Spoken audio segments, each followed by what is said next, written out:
Okay, the meeting is recorded and live streamed. You can now begin. Thank you, Jody. Appreciate it. Good evening, everyone. It's 7:03. It's April 8th, 2024. This is a regular meeting of the Weston, Connecticut Board of Education. Just so everyone knows, at our last meeting, we decided that we would start our meetings at 7 o'clock now rather than 6 o'clock.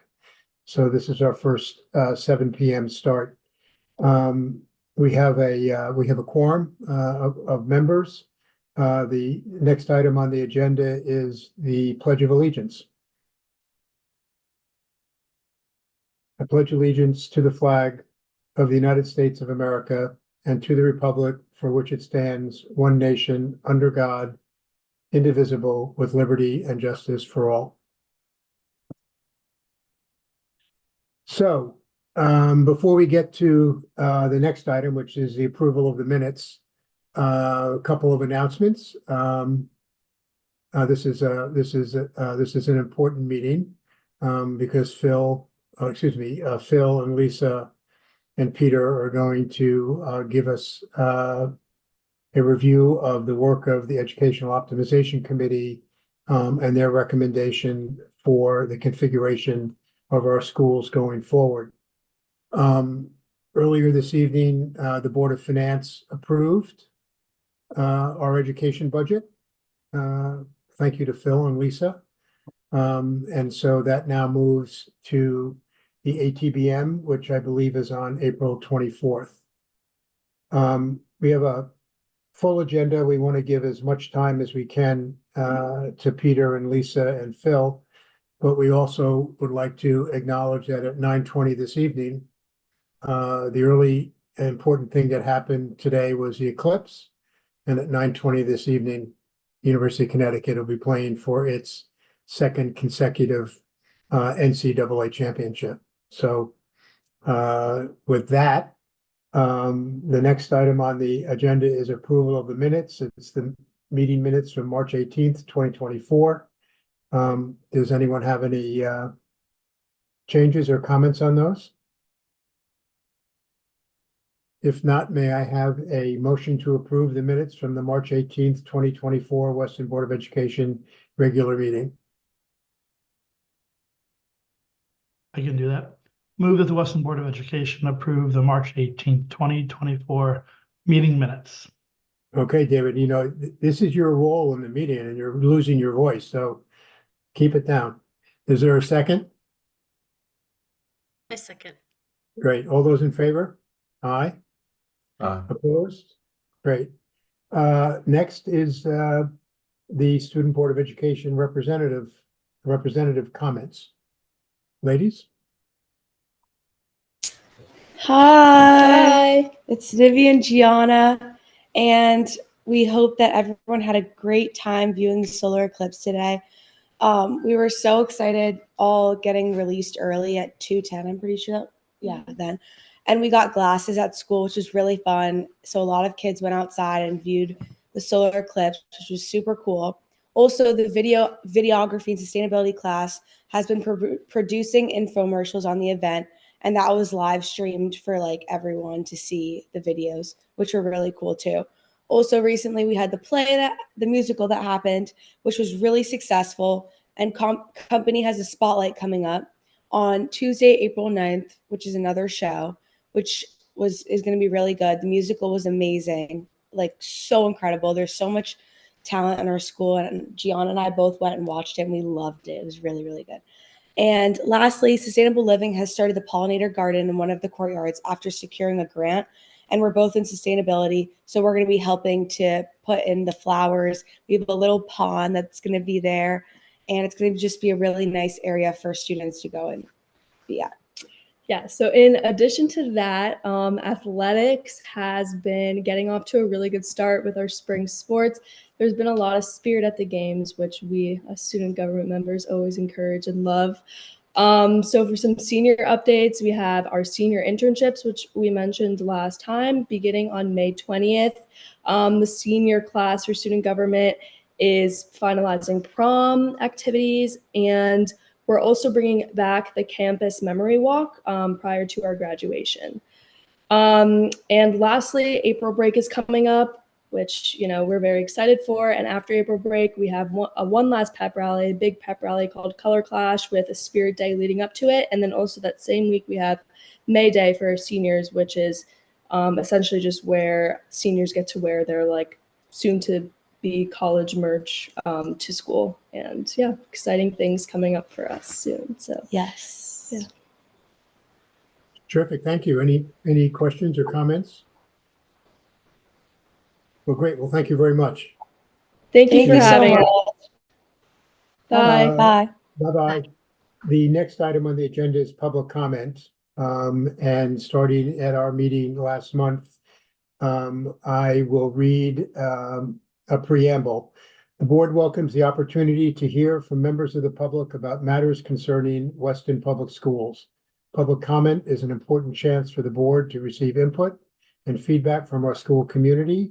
We listen attentively to all comments shared. While we value and pay close attention to public comment, it is our practice not to respond substantially or sometimes at all during public comment. There are several reasons for this. First, engaging in a discussion on non-agenda items could violate the board's obligation to comply with the Freedom of Information Act. Second, the board or the administration may not be prepared to discuss certain matters raised in the first instance by public comment. Third, the board develops its meeting agenda carefully to ensure that the board addresses matters that are pressing or relevant at the time of the meeting. We encourage members of the public with specific questions or concerns or complaints about our schools to reach out directly to Superintendent Barbario. You may also email the board at our email address, boardofelucation@westonps.org. And additional details on public comment at board meetings can be found on our website, which is www.westonps.org/608-477_3. Thank you. So now we will take public comment. Jody? Well, right now I have nobody for public comment. We have no attendees. I do see we have people watching live stream, but there's nobody on the webinar to speak tonight. Okay, that's great. Okay. Thank you. Mhm. The next item on the agenda is old business. 6A is the Weston Board of Education policies, regulations, and bylaws. And these are second reads. The first is a discussion and vote on 5131.31 regulations regarding immunizations. I'll stop right there. So what you're doing is you're asking for whether or not we, a motion to approve? Yes, or any questions or comments or a motion to approve? David? All right. With that said, move that the Weston Board of Education accept the updates to 5131.31 regulations regarding immunizations as presented. Is there a second? I second. All those in favor, say aye. Aye. Opposed? The next is a discussion and a vote on 5112 ages of attendance. Are there questions or comments on bylaw 5112? If not, may I have a motion to approve? Move that the Weston Board of Education accept the updates to 5112 ages of attendance as presented. Is there a second? I'll second again. Oh, Okay. thanks, Michael. All those in favor, say aye. Aye. Opposed? The next is a discussion and vote on 5141.21, administration of student medications. Questions or comments on that? Steve, the only Yep. comment on this was, I think that there was language related to the bus and what happens there that we struck from, I think, the policy. And I think that in our conversations with whoever we contract with, I think we're going to follow up with those specific details, right, Lisa? In terms of Yeah. bringing that up. Okay. Yes, and we did, and the bus drivers do not administer any medication. their procedure is to call 911. Got it. Okay, thank you. Thanks, Michael. Is there a motion to approve? Move that the Weston Board of Education accept the updates to 5141.21 Administration of Student Medications as presented. Second? Is there a second? Second. All those in favor, please say aye. Aye. Aye. Aye. Opposed? The next is a discussion and vote on 6161 Weston Public Schools equipment, books, and materials. Any comments? I have a motion to approve 6161 Weston Public Schools equipment, books, and materials. Move that the Weston Board of Education accept the updates to 6161 WPS equipment, books, materials as presented. Is there a second? I'll second. All those in favor, say aye. Aye. Aye. All those, and any opposed? Sorry, I was thinking of something else. Seeing none. The next is a discussion and vote on 1312 Weston Public Schools request for evaluation of instructional materials. Question or comments on 1312? Seeing none, may I have a motion to approve? Move that the Weston Board of Education accept the updates to 1312 WPS request for evaluation of instructional materials, Appendix A, as presented. Is there a second? I'll second. All those in favor? Aye. Aye. Aye. Opposed? A discussion and vote on 1312 Instructional Materials Review Committee Report, Appendix B. Seeing none, may I have a motion to approve? Move that the Weston Board of Education accept the update to 1312 Instructional Materials Review Committee Report, Appendix B, as presented. Is there a second? I'll second again. All those in favor, say aye. Aye. Opposed? Item number 6B is a Mile of Safety Officer update. So in our last meeting, we talked about the Mile of Safety Officer and the cost of overtime versus which the Mile of Safety Officer is versus a full-time police officer. I spoke with Chief Henyon, as I understand others have, and the chief has given us numbers which I sent to the board of the cost of a police officer, assuming an average salary of $85,000. And to that, there are the various benefits that an officer receives, which adds in round numbers about an additional 74% of their overall salary. So, assuming an officer at $85,000, the all-in cost of that is around $144,000. Last fiscal year, the school in town was billed $151,373.17, of which 60% of that is paid by the Board of Education and 40% by the town. The average police officer in Weston, their average salary, because they're all senior and it's all referred to as steps, is $103,626. And the sergeants are an additional 20% of that number. And so we budgeted Phil this year about $193,000. No, for fiscal year 25, we have budgeted 114,000. No, gross number is like For- well, maybe you didn't do it on a gross basis. So you budgeted $114,000? That's our 60% though. That's our 60%. Yeah.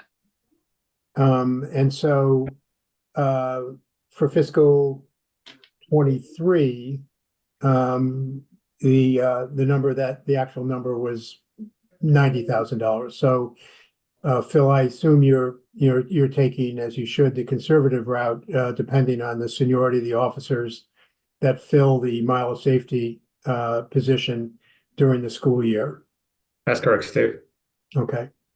So from a cost point of view, it's almost a push between the town determining that they want to hire an additional police officer. That's not our determination, and what we pay in overtime. I don't know if anybody wants to comment on that, but that's just kind of the state of it. Hey, I'll comment on it, Steve. Sure. Just because it's something that I think I felt strongly about, and just try to get to the bottom of it and asked a bunch of questions along the way. And look, I fully think it's clear from prior discussions that the town, the Board of Ed, don't see the need for the additional mile safety officer, especially sort of given the numbers that we've seen. Look, I disagree, but I accept the decision. I think from my perspective, I just think the discussion has been extremely painful in terms of trying to get clarity on the numbers, Steve. Now, we have the numbers now, Steve, and I went ahead and met with the police department, because I felt like I just could not get accurate numbers. I could not understand the numbers that were being thrown around here. And so I went to the chief. I got this, I probably got the same numbers, the exact numbers as you did. Now, if you go to the budget, as look, one other member directed me to, and I've seen this number, the budget on page 117 in the budget that we just went through, look, it does state that the mile safety officer for the year was 114, and that's the 60%. Of course, I assumed that there was other stuff in there. Shame on me for that, for sure. And sort of I misunderstood, I think, some of that. And I'm happy to, going forward, to just look at that, demand, I think, more detail for some of these numbers. But look, we also obtained, and you mentioned it, Steve, we also obtained the 151,000, right? That the mile safety cost for the last full fiscal year. And the Board of Ed paid 89 of that. Now, when I go back to now that's according to the police. When I go back to our numbers on that same page, I see 102. So I guess the first question is, and Phil, I'm going to have to follow up with you, because I don't understand the numbers. I don't know why we're budgeting the way we are. So I see the difference between 102 and, let's say, 89. Okay, there's a $12,000 difference. What else is being thrown in there, frankly? And that 89, I was informed by the police, isn't just the mile safety officer. That's, I would also call it, let's say, surge coverage, if you will, for special duty assignments. So the actual mile safety officer, from what I understand, is even lower than that. And so, look, I tried to have a robust discussion with the chief and the captain about this to try to understand why Phil is using 193, right, as the gross, versus what they're saying is, let's say, 151. And they said, okay, there's a $40,000 difference. So let's talk about sort of how we make that up. Yep, there are COLA increases every year. I totally get that. To Phil sort of budgeting this conservatively, it seems to me that, look, I didn't know how this worked, right? So I wanted to understand, was there a seniority waterfall? Meaning, there's a sergeant, and to your point, Steve, you just mentioned this, but the sergeant gets billed out at, their salary is 124,350. And you just said, and I have the number here too, the majority office is 103,626. So to assume, so my question around security waterfall was, well, is it always offered to the sergeant first, and the sergeant is always picking it up? So in that case, then Phil is probably right to forecast it that way, but that's not the case. And so, it gets basically, he doesn't get the first right of refusal all the time. And so then I asked the police, well, okay, tell me about the mix of tenure of officers on the police department, because we're going to have some turnover. And of course, over time, you would assume, even with the turnover, over time, those costs ultimately converge to, let's say, the cost of the step 5, which is the highest paid officer. And I said to the police, well, is there any reason to think that that mix is going to significantly change or really change at all going forward? And they're telling me no. So I guess, I heard about the 193 the first time in the last meeting. I'm trying to approach this obviously in good faith, right? Look, we could all disagree on whether or not we think that, we need another mile safety officer or just additional security or whatever have you. But I do, it does call into question for me sort of just numbers and what I'm being given. And that, frankly, for me, again, shame on me, I need to dig in on these numbers, and I need to actually demand breakouts for more of the things that I don't necessarily fully understand. And I'm not sure that everyone on the board fully understands how we got to these numbers regardless. So that's sort of, me being on my soapbox here, but I just, I need to, going forward, I need to make sure, and I think you, Steve, as the chair, need to make sure that we're all fully briefed and we demand more detail on some of these subjects, because I know that some of this sort of I was confused about, and I wasn't the only one. And so that's all I'm going to say about the subject. But going forward, it's not only a mile safety officer, it's everything. So look, I'm a first-time member here. I've been on the board for like 6 months. I know there are other board members that have been here obviously longer than I have, and they didn't understand the numbers. So I think we should not assume that everyone understands what the breakdown, the full detail is regarding the numbers that we're approving for specific, specific positions, specific, costs of programs. And so, look, I'm going to ask for more information going forward.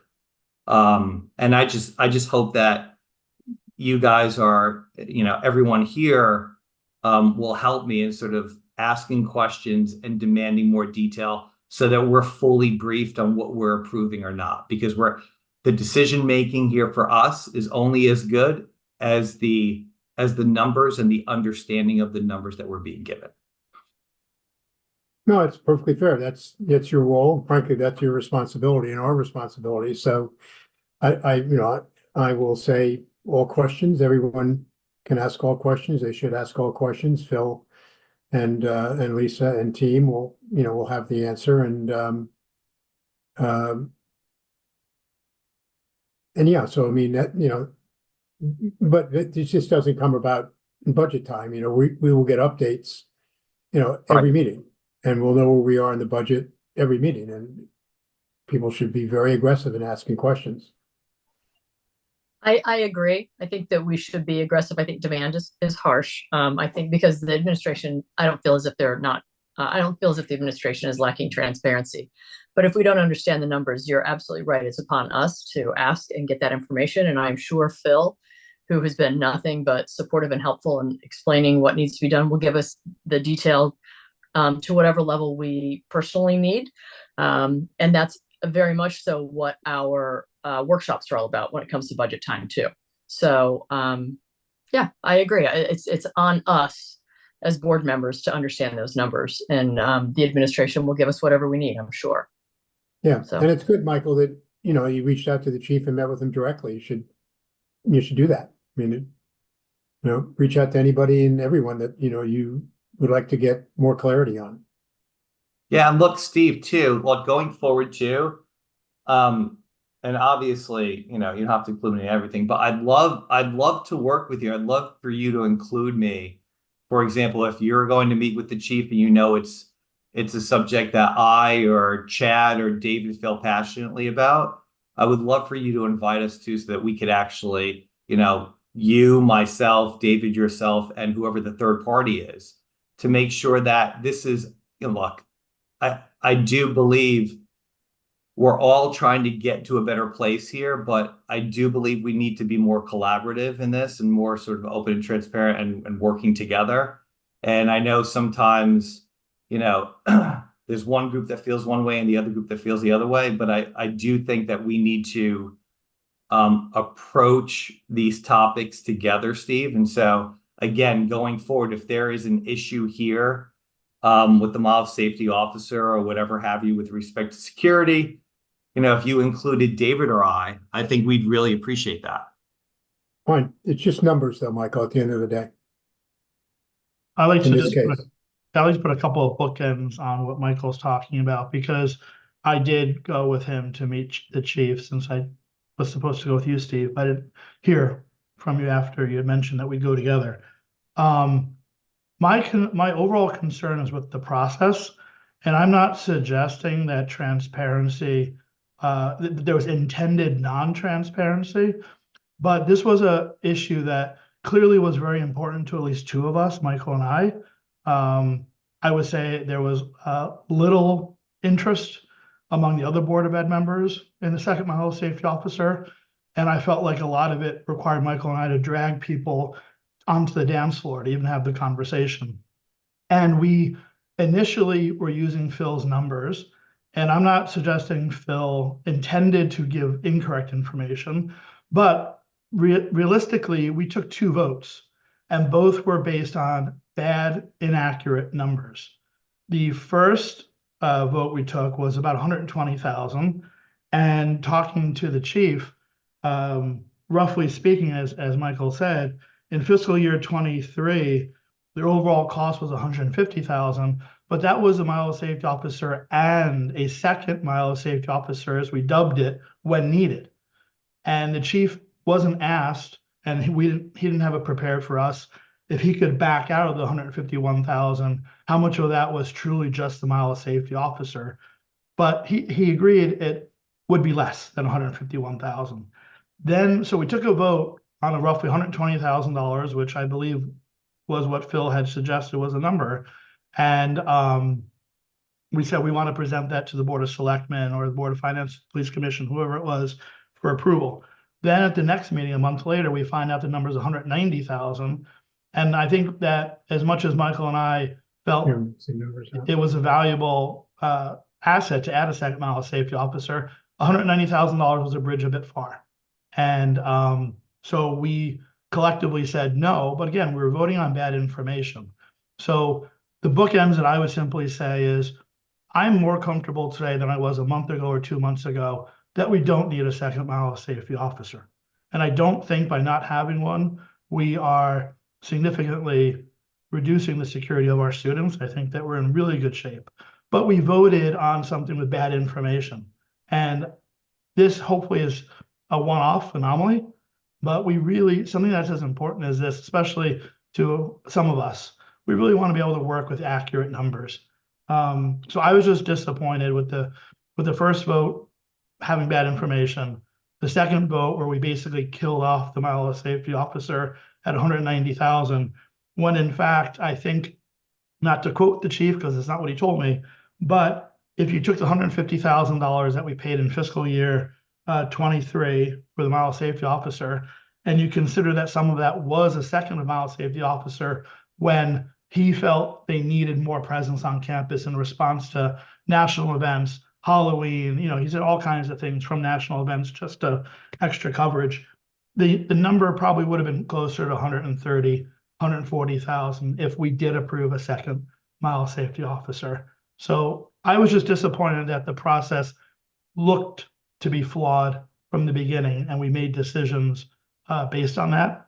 But in the end, from a security perspective, someone who is championing a second mile safety officer, I am very comfortable, even though we don't have one, saying that we do have a safe campus and the police department is well equipped to respond to a crisis in our schools. Okay, anybody else? Thanks, David, and everyone else. Let's move on to new business. Item 7A, the EOC next level of work. Peter, Lisa? Yes, if Assistant Superintendent Hinkle could please put up the presentation.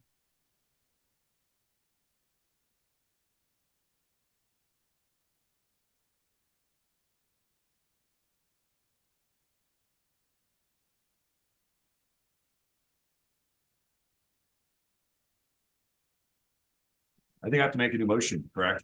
Because the agenda as written is incomplete, so. Well, or should we do it at the end? Do you want to add it at the end, or do you want to do it at the end of our presentations, or at the beginning? I would defer to you. What's the? I would defer to you. Let's do it at the end. Okay, because we're gonna get some costs at the end. Okay, Right. let's do that.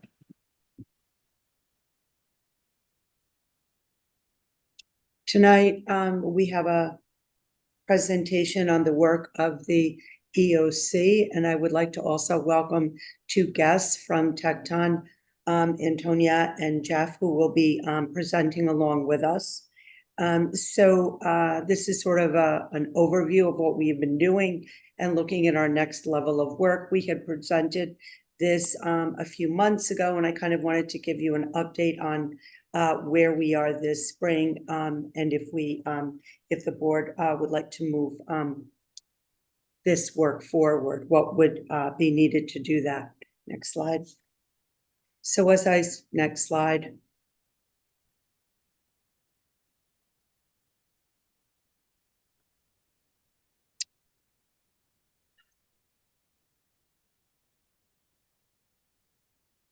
Is there a problem with the slides? Yes, I don't see it. It's not advancing. Here we go. Sorry. All right, as you know, at the last meeting where we talked about the next level of work, these were the concepts of school design that I reviewed that are important moving this project forward to have innovative schools that will be student-centered and align with the kind of teaching and learning that we wish to have. Next slide. The next steps that we had here, the ones in blue are the ones that we have left to do. We've reviewed studies. We've looked at an understanding of universal design for learning. We've analyzed spaces. This EOC is an offshoot of the FOC, and right now we are at the point where the administration would like to recommend the number of schools and grade configurations and begin to plan for the Weston Middle School project. With regards to the number of schools and the grade configurations, we do believe that 4 schools is the correct number, and the grade configurations are the correct grade configurations. Next, we would like to talk a little bit about the middle school project. I think that we are all very aware that the middle school needs attention. Next slide, please. So our next steps here are to explore options, and that's where our guests can help us look at what those options are and kind of review the state of the middle school. We also have to collaborate with the town of Weston, the Board of Selectmen, the Board of Finance, moving forward, looking at a building committee, develop ed specs, apply for state funding, and hold a referendum. Those are the broad steps that we would need to do in order to move a middle school project forward. Antonia and Jeff will speak more in detail with that. I think the important thing to remember here is that when we apply for state funding, that puts us in a queue, if you will, to get state funding. And if the voters in a referendum of Weston decide that they do not want to move in that direction, then that's fine. That's certainly up to the community. However, if we don't start moving in the direction of this June, then we will have to wait an entire year to June 2025 to move a project forward. The plan is to try to get the application in with your approval and then to hold a referendum in November. And again, Jeff and Antonio have a lengthy presentation. They'll kind of take us through the overview of what does that entail. But I'm going to repeat again, it's up to the voters of Weston. This just gets us set up to move things on a trajectory moving forward with the middle school.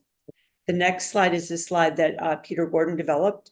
As we all know, Peter has a passion for design, learning, looking at things, and serving as the chair on this committee. And before we turn it over to Antonia and Jeff, I'd like to give him an opportunity to talk about this. All right, I'll take it over from here. This is quite a busy slide, but it is the transition between sort of the aspiration of our ed spaces, our campus, our education opportunities, and then the nuts and bolts of actually going through the process as the superintendent described. And my objective here, and this is sort of the briefing, Michael, was to take this from the optics of 21st century learning that we've rolled up in the last 6 months of investigation and identifying where all the opportunities lie, sort of literally capture the landscape of the campus, but also specifically all the things that are available to us to move the pieces around and create quite a remarkable floor building capability. And I also wanted to basically make a grand list of all the considerations. And of course, I'll miss one or two, but I think this is all the feeder streams that USC's been working on, and all the ancillary conversations we've had with experts from different fields. So that said, let me go through some of the boxes, and I need about 15 minutes or more. And this will give you an idea of what the task ahead of our experts in creating the state grant entails, because we have to account for all the capabilities that we can put in place and other considerations. So I'll start with the right side, and I don't have a pointer, I don't believe, because I don't have control, but I don't know if you can see the pointer on my screen, but I'll read through by color. So we have planning and execution. That's really our meeting tonight. It's a little more nuts and bolts than more of a dreamscape of the left side of the next slide. So clearly, reading down the list, we've done deeper dives into tecton assessments, which we inherited from FOC.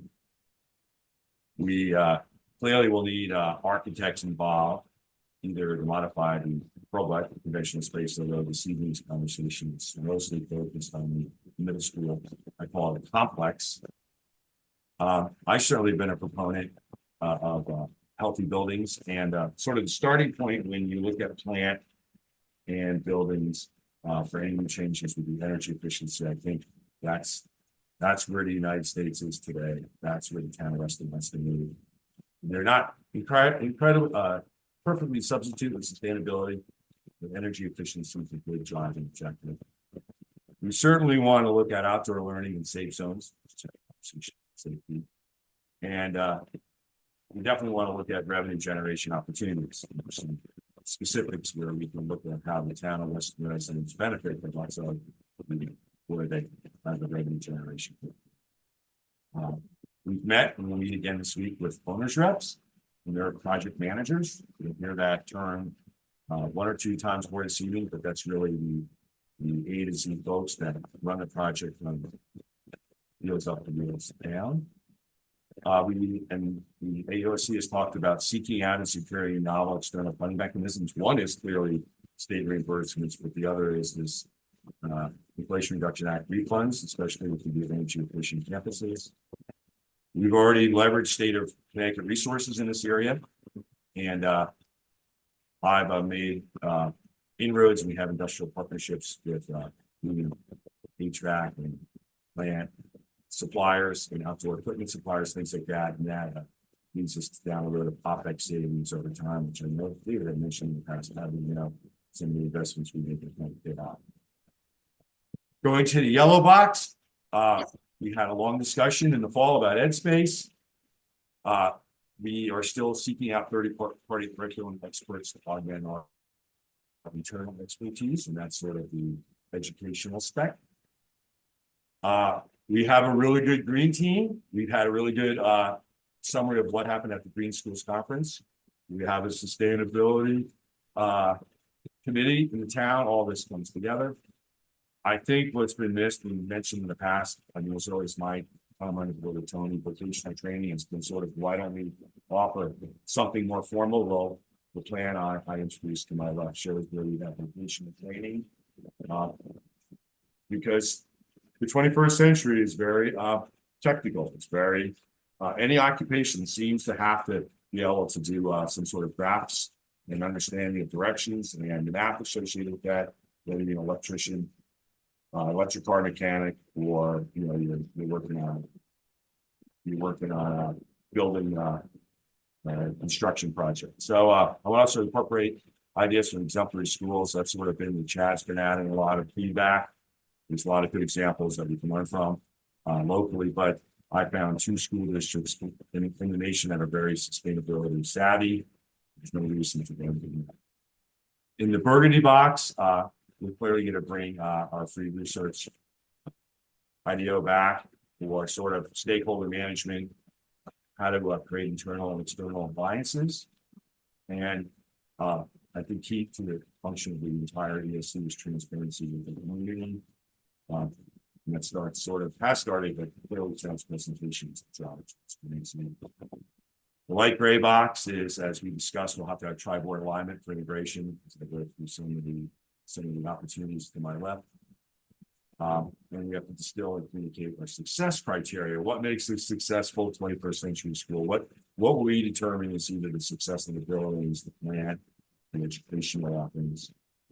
And then, as we've already discussed in the required fiscal year 25 budget supplemental to things like the building. And that's been already voted on by the Board of Finance this evening. We have monies available to some fiscal year 25.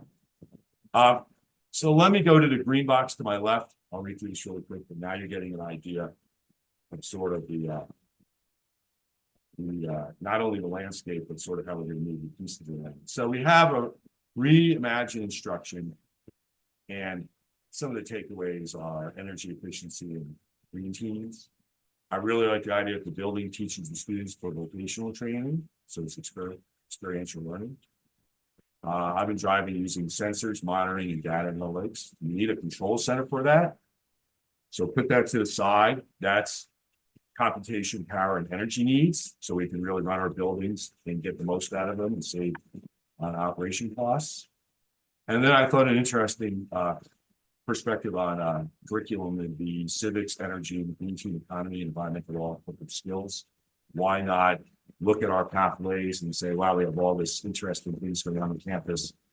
Let's leverage that, because that's our economy moving forward, right? That's what all the discussions are about there. The 21st century economy, and all our students should be prepared to participate in that. The next little red box is reconfigured sports and exercise access. This is where it gets a little creative. And the backstory to this is I'm going to look at hydrothermal heating, training others. Big corporations have the ability to implement this, and it's a remarkable way of creating copious amounts of electricity. So once you have a lot of electricity, you can do a couple of things with it. One is you can run computation, you have good IT capabilities, cybersecurity, and things like that. But 2, you can heat a pool a lot more efficiency than the fuel oils that we use today. And there's no reason, if you run a heating system backwards, you can cool an ice rink. So we can have like a 12-month capability on an interesting aquatic center, athletic training center, and then we can look at special ed adaptive movement areas within that. So that's like a new use of the middle school pool area. I like to look at revamping performing arts, modernize auditoriums, modernize rehearsal new artisan space. This might be more of a high school project, but certainly it's a consideration for using our when we think of campus or new driving fine arts. This is a very interesting out of the box thought. We were actually thinking of moving the administration building away from the board ed building and then making it part of a dedicated middle school plus admin complex. So in a sense, rebuild the administration building in the 21st century. The aforementioned IT, cybersecurity, CAD, 3D modeling, AI lab capable, because we have a computation power, because we have copious amounts of electricity. A new conference room with modern broadcast capability, so we could have live Board of Ed meetings with broadcast capabilities, right? So that will resolve the issue of not having the access to and from the public or the rest of the campus. And then because we have new space, we added a security substation. So therefore, we put in campus with the police station. So now we have the ability to intervene and monitor from both ends of the campus. I think that really boosts our safety and security capabilities. Substation. The next in red would be reorganized logistics. So thinking ahead, and Bill and I have been talking about electric bus parking and charging. And one opportunity that would arise is if you move it away from the current lot on 53 to the near Old Pine Road, that sort of becomes the transportation hub. This will create some new space for them. Again, we'll have copious amounts of electricity to charge the buses. So that will drive new parking, traffic patterns, and controlled access points. If you read press releases out of the town of Westport this week, they are now instituting control of public access on the campus. And that gives us an opportunity now to also implement such capabilities as the director of security and the police department and others say we need to control some access. We configure the systems. And then I want to focus on idyllic surroundings, right? Expanded the pest complex and basic green fields. These are just what potential capabilities that I'm just accounting for. Outdoor learning, we're going to be parking with solar panel canopies to generate electricity in the worldwide. And this, we can work with the sustainability and rescue garden club on the pollinator zones, because now we have green fields. Some locked-in buildings that the conservation design admin building today. We can have more natural and we can secure our playgrounds, because again, we can ground we can work with here. We can remove unsightly structures. So the bus depot becomes part of the expanded robot complex. We remove the trailers, and then the Board of Ed building becomes a shared senior and teen clubhouse. And I saw in social media this week that even folks are asking for a 3K playground. So now that whole lot with playing fields, but also we can now become a senior and teen clubhouse, and we can have the tennis, and maybe I'm preempting the work of the selectmen, but the pickleball courts can go there. Now we have no wetlands restrictions. We're not impinging upon wetlands. Easier service to last longer. Now that area, sort of public access, great for the town of Weston, from seniors to 3K get to all enjoy. So again, we have to reprioritize, right? And this is where the nuts and bolts things start happening. We'll have to really take a deep dive in operating budgets, our staffing needs and some changes, the organization of directors and administration. I may promote having a director of sustainability because he'll pay for himself or herself in the first year. We have a lot of OpEx opportunities. Clearly, we're talking about security requirements. There's some legal policy insurance issues with having public access when we envision it. 12-month campus calendar and traffic flows to drop off. So as we go to the orange box, this is where we'll need to sharpen our pencils on our metrics, right? How does these changes affect how people construct the portrait?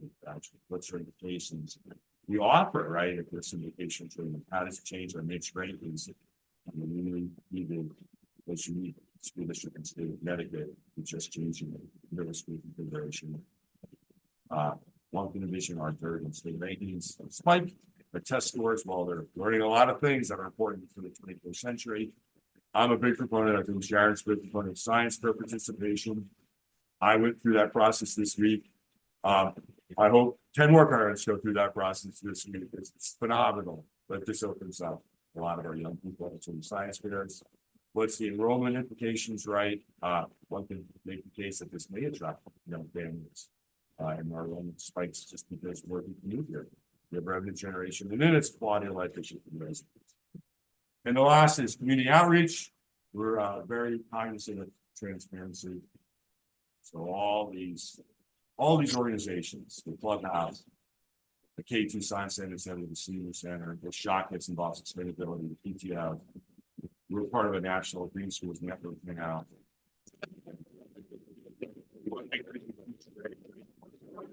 So that's how does we get involved in that journey.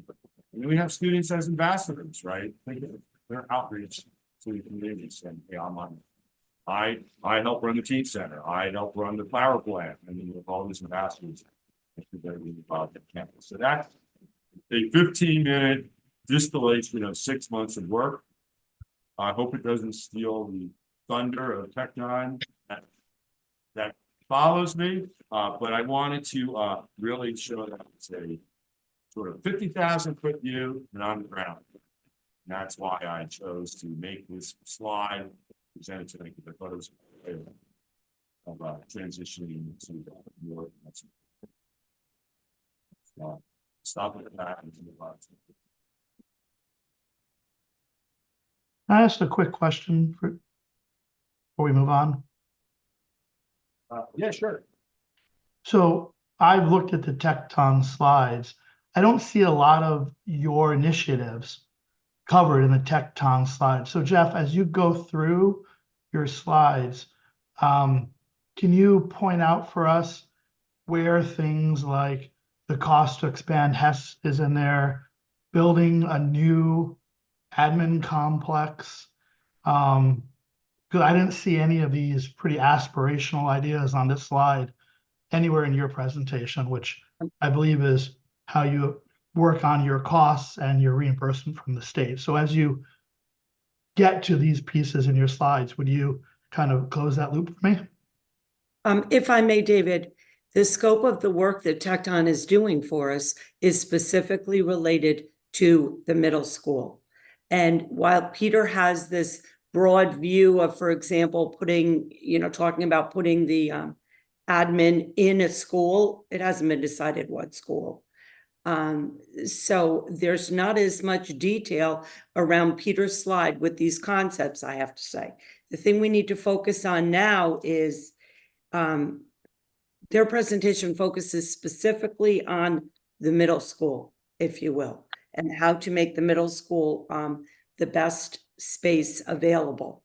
So I don't want you to be disappointed that the concepts in this slide that Peter presented are not fully incorporated into what Tecton presented at the EOC and is going to present tonight. Okay, do we have any idea? Because the cost is a big question that we all have to think about as taxpayers and Board of Ed members. A lot of these ideas that are on the slide are probably exceptionally costly, so. That is correct. Okay, so, all right. That's correct. We're going to speak tonight specifically about the middle school, knowing full well that there's work that has to be done in the campus. There's also work that has to be done in the town. I'm very well aware of there's multiple projects, but for our first step, we would have to do the first project of the middle school. And again, it's the idea of getting in a queue with the state funding, but not committing us to that, because to be perfectly frank, the details about Hurlbut and everything have not been worked out, nor has certain details of the town. So why don't we turn it over to Antonia and Jeff right now, so we can just focus on this. If you can, Dr. Henkel, give them the ability to share their screen. Great. Thank you, Superintendent Barbera. This is Jeff Wazinski. For those that, if I've met you before, it's good to see you all. For new arrivals, welcome. I'm a principal at TechCon Architects, and I'll be working with Antonia on the presentation tonight. Principal Antonia Ciavarella is our architectural designer. And Antonia, if you can go to the agenda slide, I just want to touch on that real quick. Great. So our presentation is a summary presentation, and really what we want to spend most of our time with tonight is talking to you about the options planning and the schedule. So the first couple sections are really summarizing some of the existing conditions that you may already know or be well aware of. It was a lot of what we went through with the Facilities and Optimization Committee back a few years ago. Talk a little bit about the project understanding, the goals, the project stats as they exist today, and talk to you about the capacity summary, so the size of the middle school as it relates to the state standards. And then Antonia will go through some of the options that we've been looking at with the committee, and then talk to you about the schedule and the grant application specifically. So I'm going to turn it over to Antonia to take the first few sections of the presentation. Awesome. Thanks, Jeff. Thank you for having us all this evening. We wanted to just start with the vintage plan diagram of the Weston Middle School. And as you can see in gray, your original building, built in 1959, 1960, it's around 65 years old. The story of this slide really is that from that existing building, as the needs have evolved in the district over time, the building has been added to multiple times. And so what that often happens, it's very, very typical of buildings of this vintage, but what we look at is how that impacts the optimization of the existing building and its efficiency. Some of the existing conditions comments, we look through soup to nuts, from the exterior to the interior to the building systems to code and life safety. And we found some deficiencies which we've itemized here. I won't go through each one. I'll instead just move to the next slide. The visual representation of some of the things that we saw in the exterior envelope, some issues in the wood soffits, the metal door systems, the window systems. So some work on the exterior, some work also for a code and other necessary repairs.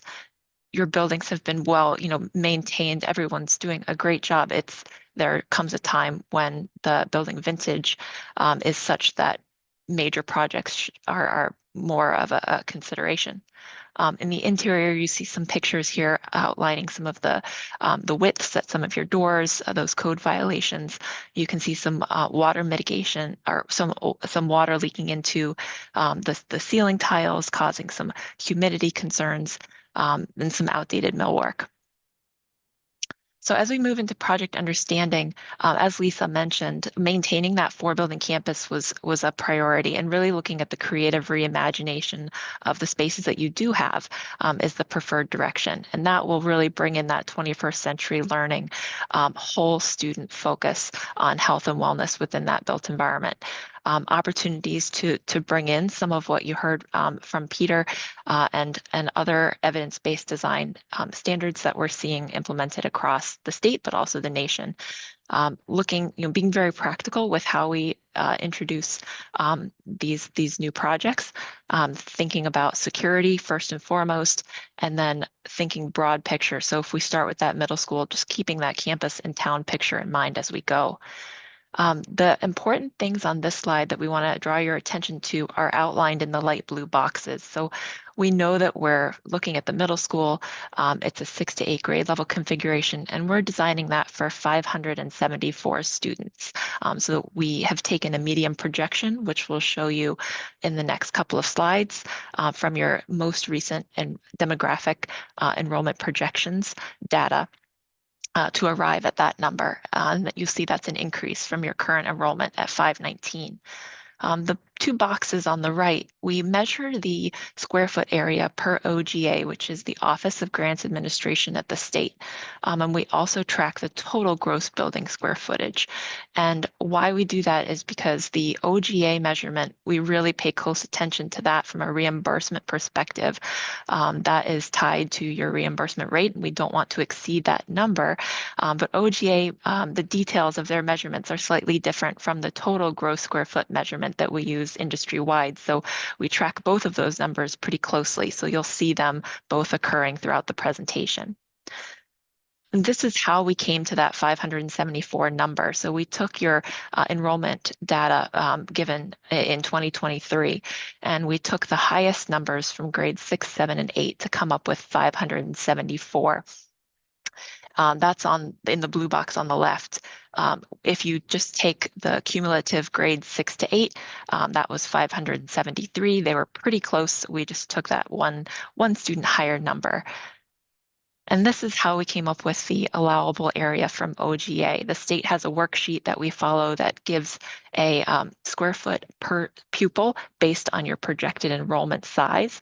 So we've populated that for grades 6, 7, and 8, and that gives with an extra 1% for mechanical allowances, that gives the 97,396 allowable square foot number for your 574 students in grades 6 to 8. And we also wanted to show you your reimbursement rates.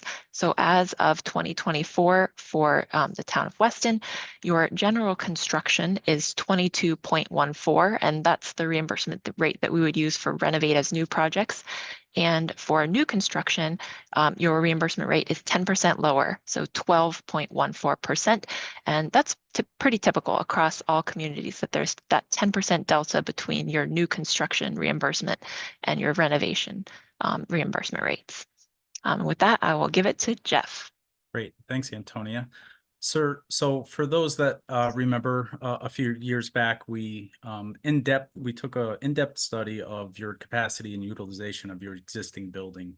And the reason why this is so important is because when you apply for a state grant application, the state is going to be looking for how you're currently using your building today, what you're proposing to do to it, whether it's a renovate as new or alteration or entirely new construction.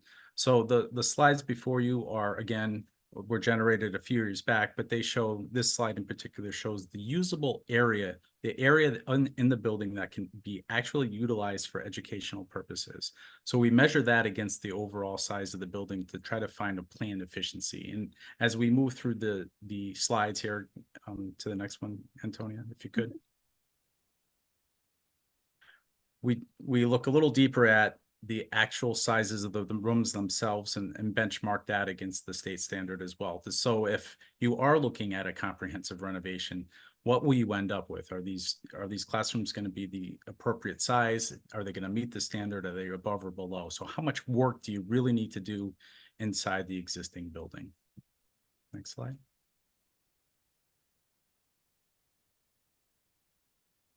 We also looked at typical classrooms. We looked at the core spaces, in particular the media center.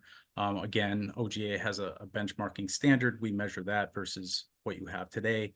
How are you going to use it? Peter spoke about this approach where you're seeing, especially in middle schools, this interdisciplinary approach where you're cross-pollinating different subject matter.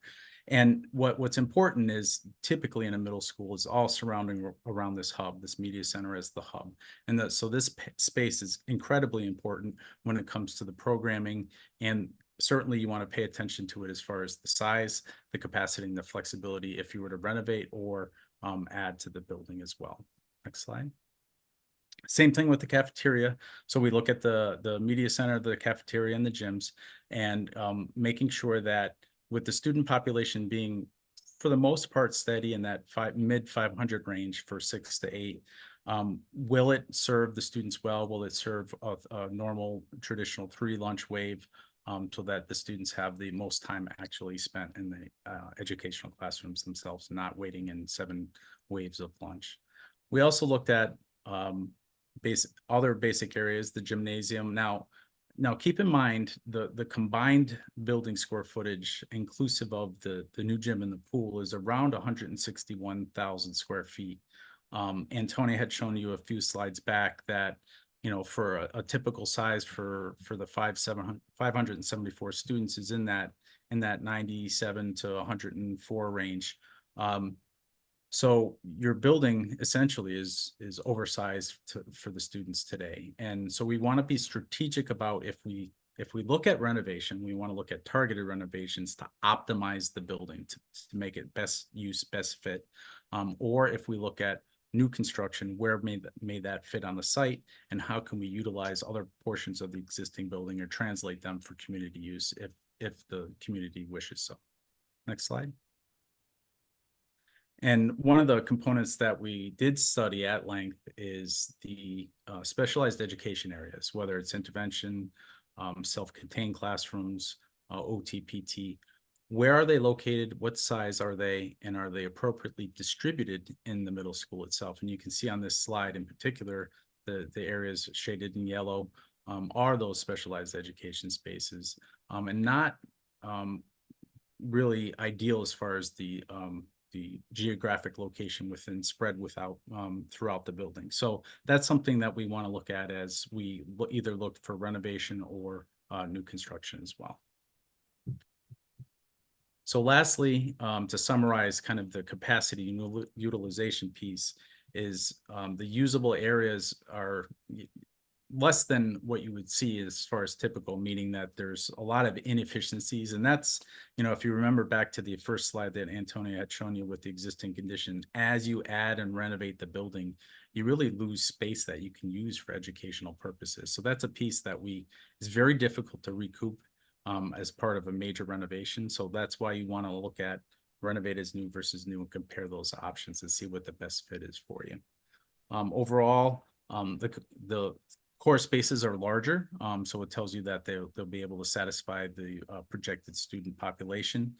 There's pretty much an uneven distribution of the typical classrooms throughout the space, which makes it a little bit challenging from a scheduling perspective.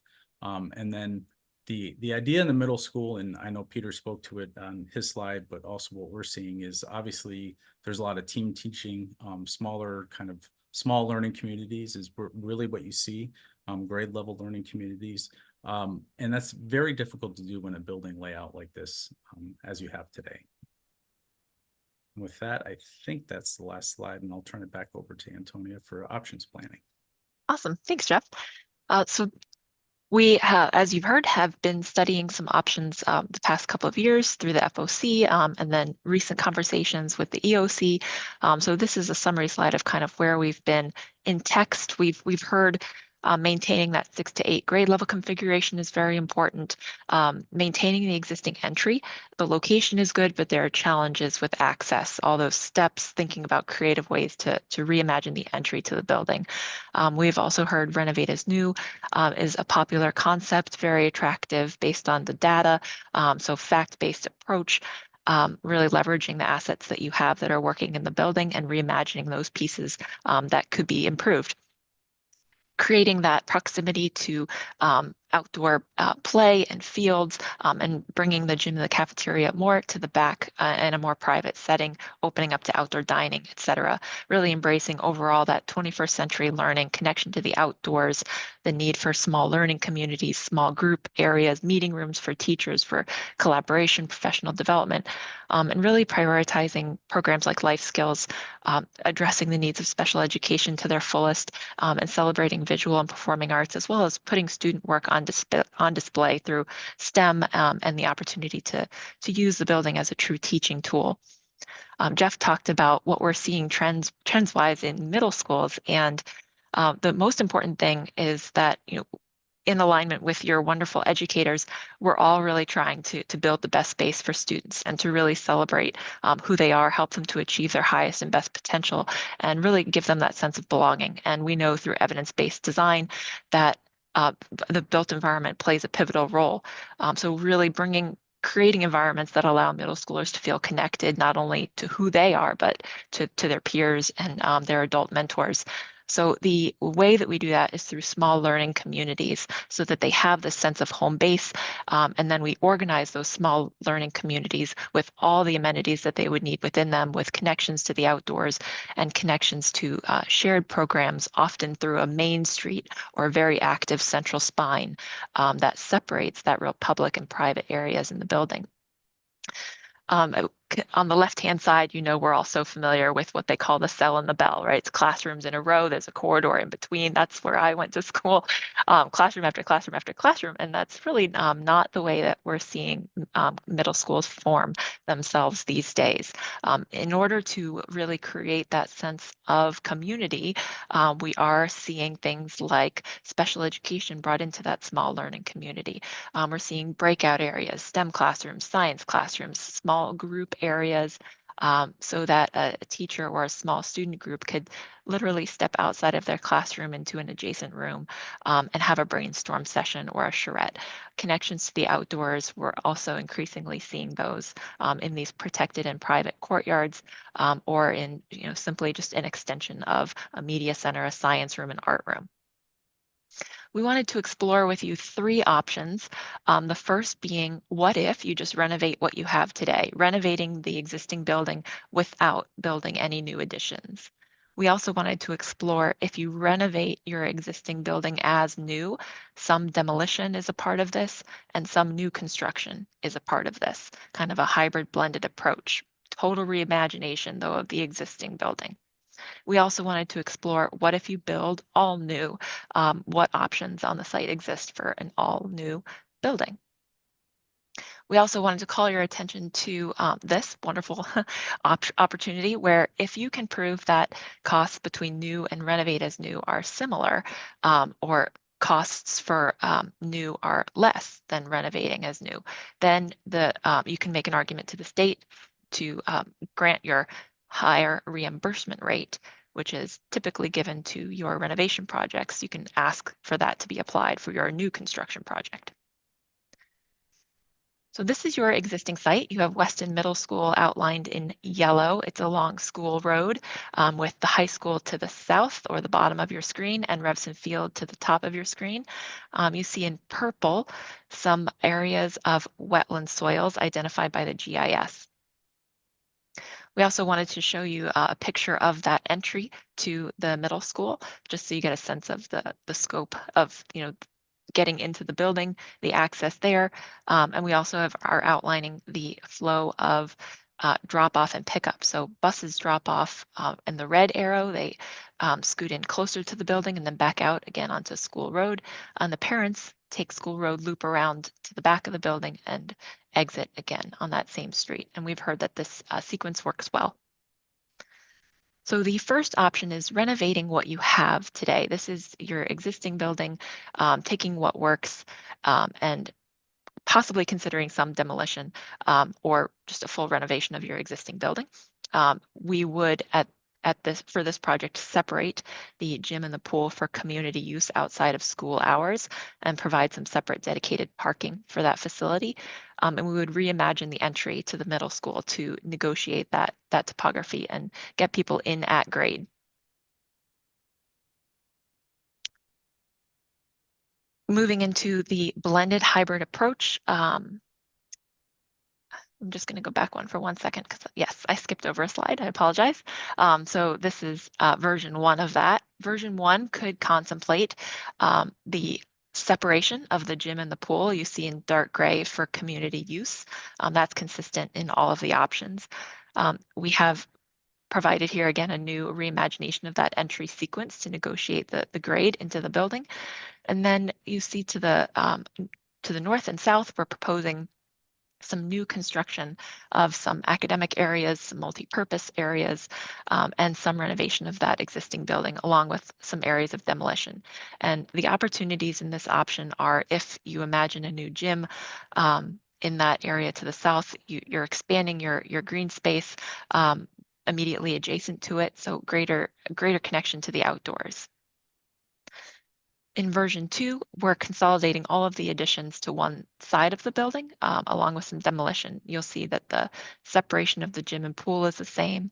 The reimagination of the entry is the same. So the difference here between 1 and 2 is just the scope and location of the addition.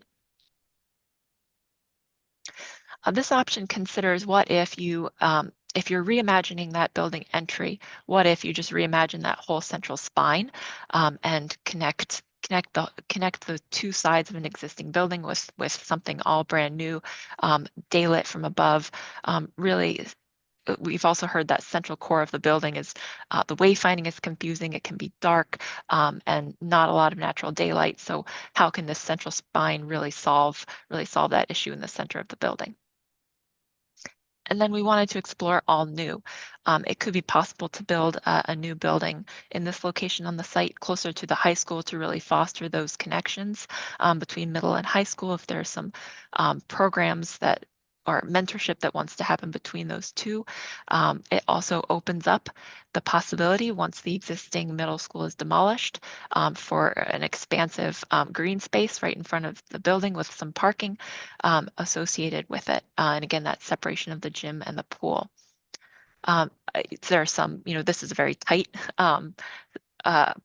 location for the new construction with its proximity to the existing building during construction and the proximity to those wetlands. So we thought, well, what if we looked at an all new option where maybe you demolish a part of the middle school and keep the rest operational, and that allows you to move your new construction a little bit more centralized on the site, providing, I think, a little bit better flow of circulation. And with that, I'm gonna give it back to Jeff. Great, thanks, Yan. So the superintendent summarized the reason. First step in a multi-step process is state grant app. And this slide depicts the path that would travel if you were to submit this June or any June for that matter. The deadline for the electronic grant application is June 30th of every year. And what typically happens is all the grant applications are submitted. It's closed at the end of June, and what the priority list comes out December 15th every. And priority typically is most, if not all, of the grant applications that were submitted, all the complete grant applications that were submitted, and sent to the educational subcommittee. And it then begins its through to the spring of the following year for the general to approve or at least the commitment letter. So the entire grant process about a year from the session legislature. Most cases here's on the December 15th, which when you're on that priority list, in most cases, that means you'll be funded. There's typically the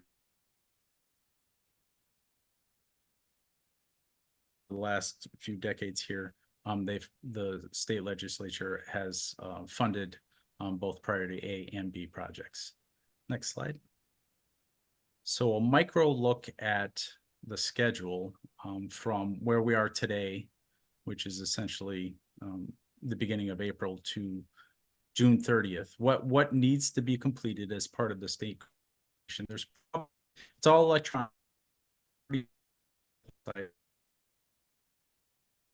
Hey, Jeff, your audio keeps cutting in and out. Antonia, maybe you want to pick up? I don't know, or maybe Jeff log on for a second. We're having a hard time hearing you. Oh, I'm sorry. I didn't realize that. Go ahead, Antonia. You pick up. Okay. All right. Thanks, Jeff. Jump in if so what we have before you is a schedule outlining the steps that would be necessary to meet the state grant application deadline of this June. It's a reasonable deadline. We feel confident that we can get there. We've outlined the meeting tonight that you see on your calendar for Board of Education. Subsequent meetings that would need to happen would be another meeting with the Board of Education towards the end of May to approve the educational specifications, which would be a component of the grant application. We would have a meeting with Planning and Zoning we feel this would be a fairly straightforward process, given that the existing site is a school and it would continue in that same use. We would have meetings with the Board of Selectmen, and they would need to approve the authorization to submit a grant, set the referendum date, and proceed to schematic design. Although that step does not have to be taken just yet, and the building committee is already established, so we would just take their charter and submit that with the grant application. So those would be, I think, the pivotal meetings that would need to happen prior to June. We would also be doing work to finalize a program document, which is at SCGO 53. We would be doing uniform cost estimates, third-party cost estimates. We would be finalizing the enrollment projections, and then it's an online application to the state. You saw some diagrammatic options development. We would probably take those one step further and weed out the ones that we think are the group feels are less palatable to the students and community of Weston. But the state often does like to see that you've explored all of those options, specifically a renovation is new and a new construction option for comparison. We would then look to November to set that referendum date of 11/5. And what happens between then? So the state grant is submitted at the end of June. Once that happens, it goes through an approvals process. If the referendum passes in November and the project is on the state's priority list, which is unveiled December 15th, the next step would be that the project moves to that legislative session in the spring for final approval. And that's typically when we see communities starting the design process for the project that they submitted for on the grant application. Jeff, is there anything that I missed that you'd like to clarify? No, that was great. I apologize for the audio. I've been battling 3 kids at home here, so they're all off the internet now, so I apologize. I'll give it back to you if you want, or I can keep going, whatever you think. Well, if I cut out, just jump in. Sure. So the green process is the grant application process, which I think I summarized as essentially a year long. If you click one more time, Antonia, the yellow is the design process. So just this slide puts things in perspective as far as the overall time frame it's going to take to deliver a project. So the green is the grant application, takes about a year. You can, once you get the legislative approval, or maybe some communities, once they get on the priority list, they start the design process. You have to go back out, select architects, select OPMs, select the CMR to build it. So the design phase would take anywhere from 18 to 20 months. And then if you click again, if you were to look at a renovate as new for your current middle school, you're looking at about anywhere from 30 to 48 months of total construction, and probably 3 to 4 phases. Because it's an occupied middle school, you'll need to do different portions of the work at usually they're around 6 to 8 to 10 month clips. So from the start or the June grant application all the way through to basically ribbon cutting a finished project, you're talking about 4.5 to 5 years. So I just wanted to make sure that that the total time frame was put in perspective for everybody. And then obviously all along the way, the bar that popped up on the bottom, we've had plenty of community conversations as we worked with the Facilities Optimization Committee a few years back. But of course, any kind of project, whether it's grant application or in the design phase, would certainly have the community engagement piece as well. So, and I think that summarizes the presentation. So I apologize for the mishap there, but Antonia filled in for me, and I appreciate that.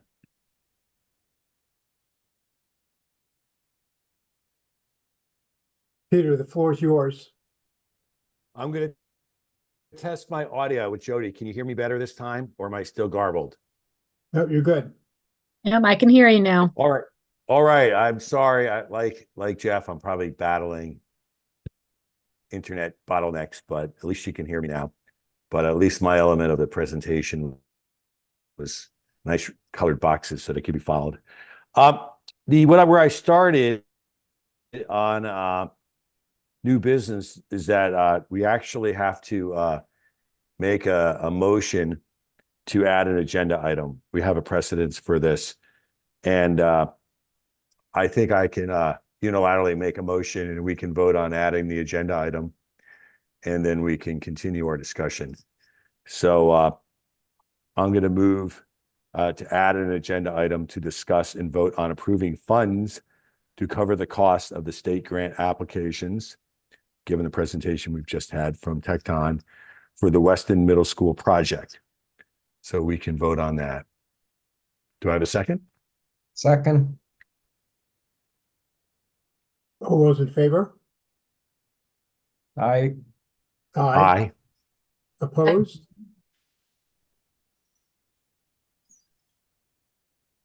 I just want to make sure this is unanimous. Aye. Yep. Okay, great. Thank you. All right, then I have a. I'm sorry, I want to, just for clarification, unless perhaps I missed it, and if so, I apologize. Was there a number associated with the cost for the application that we're approving, that we're discussing now, or has that not been brought up yet? We haven't brought up the estimate of what the grant application resource and number would be. That Okay, all right. now follows. Wait, now hang on a minute.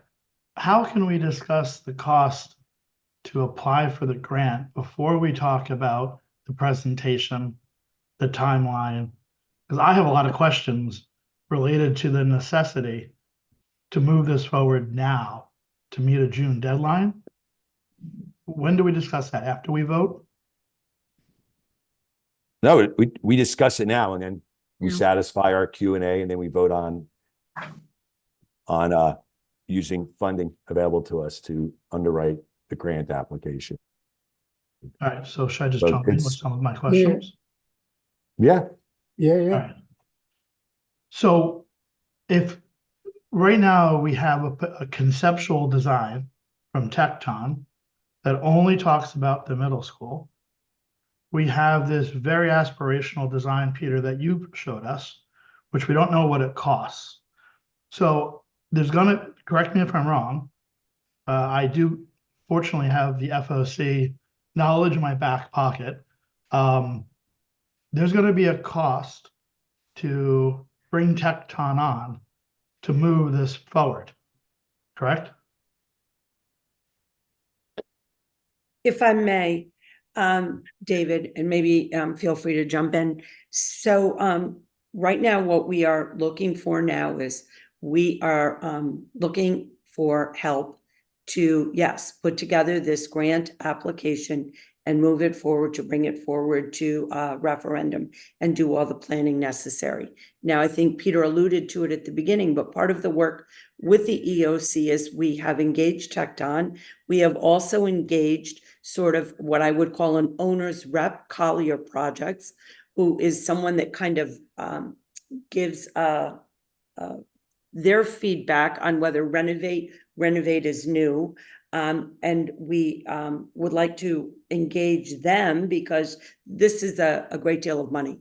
And we want to make sure that what we move forward is in the, is in the best interest clearly of the community. So we would like to work as well with Tecton doing the application, but with Collier's input as an owner's rep, as do we do renovate as new? Do we do build as new?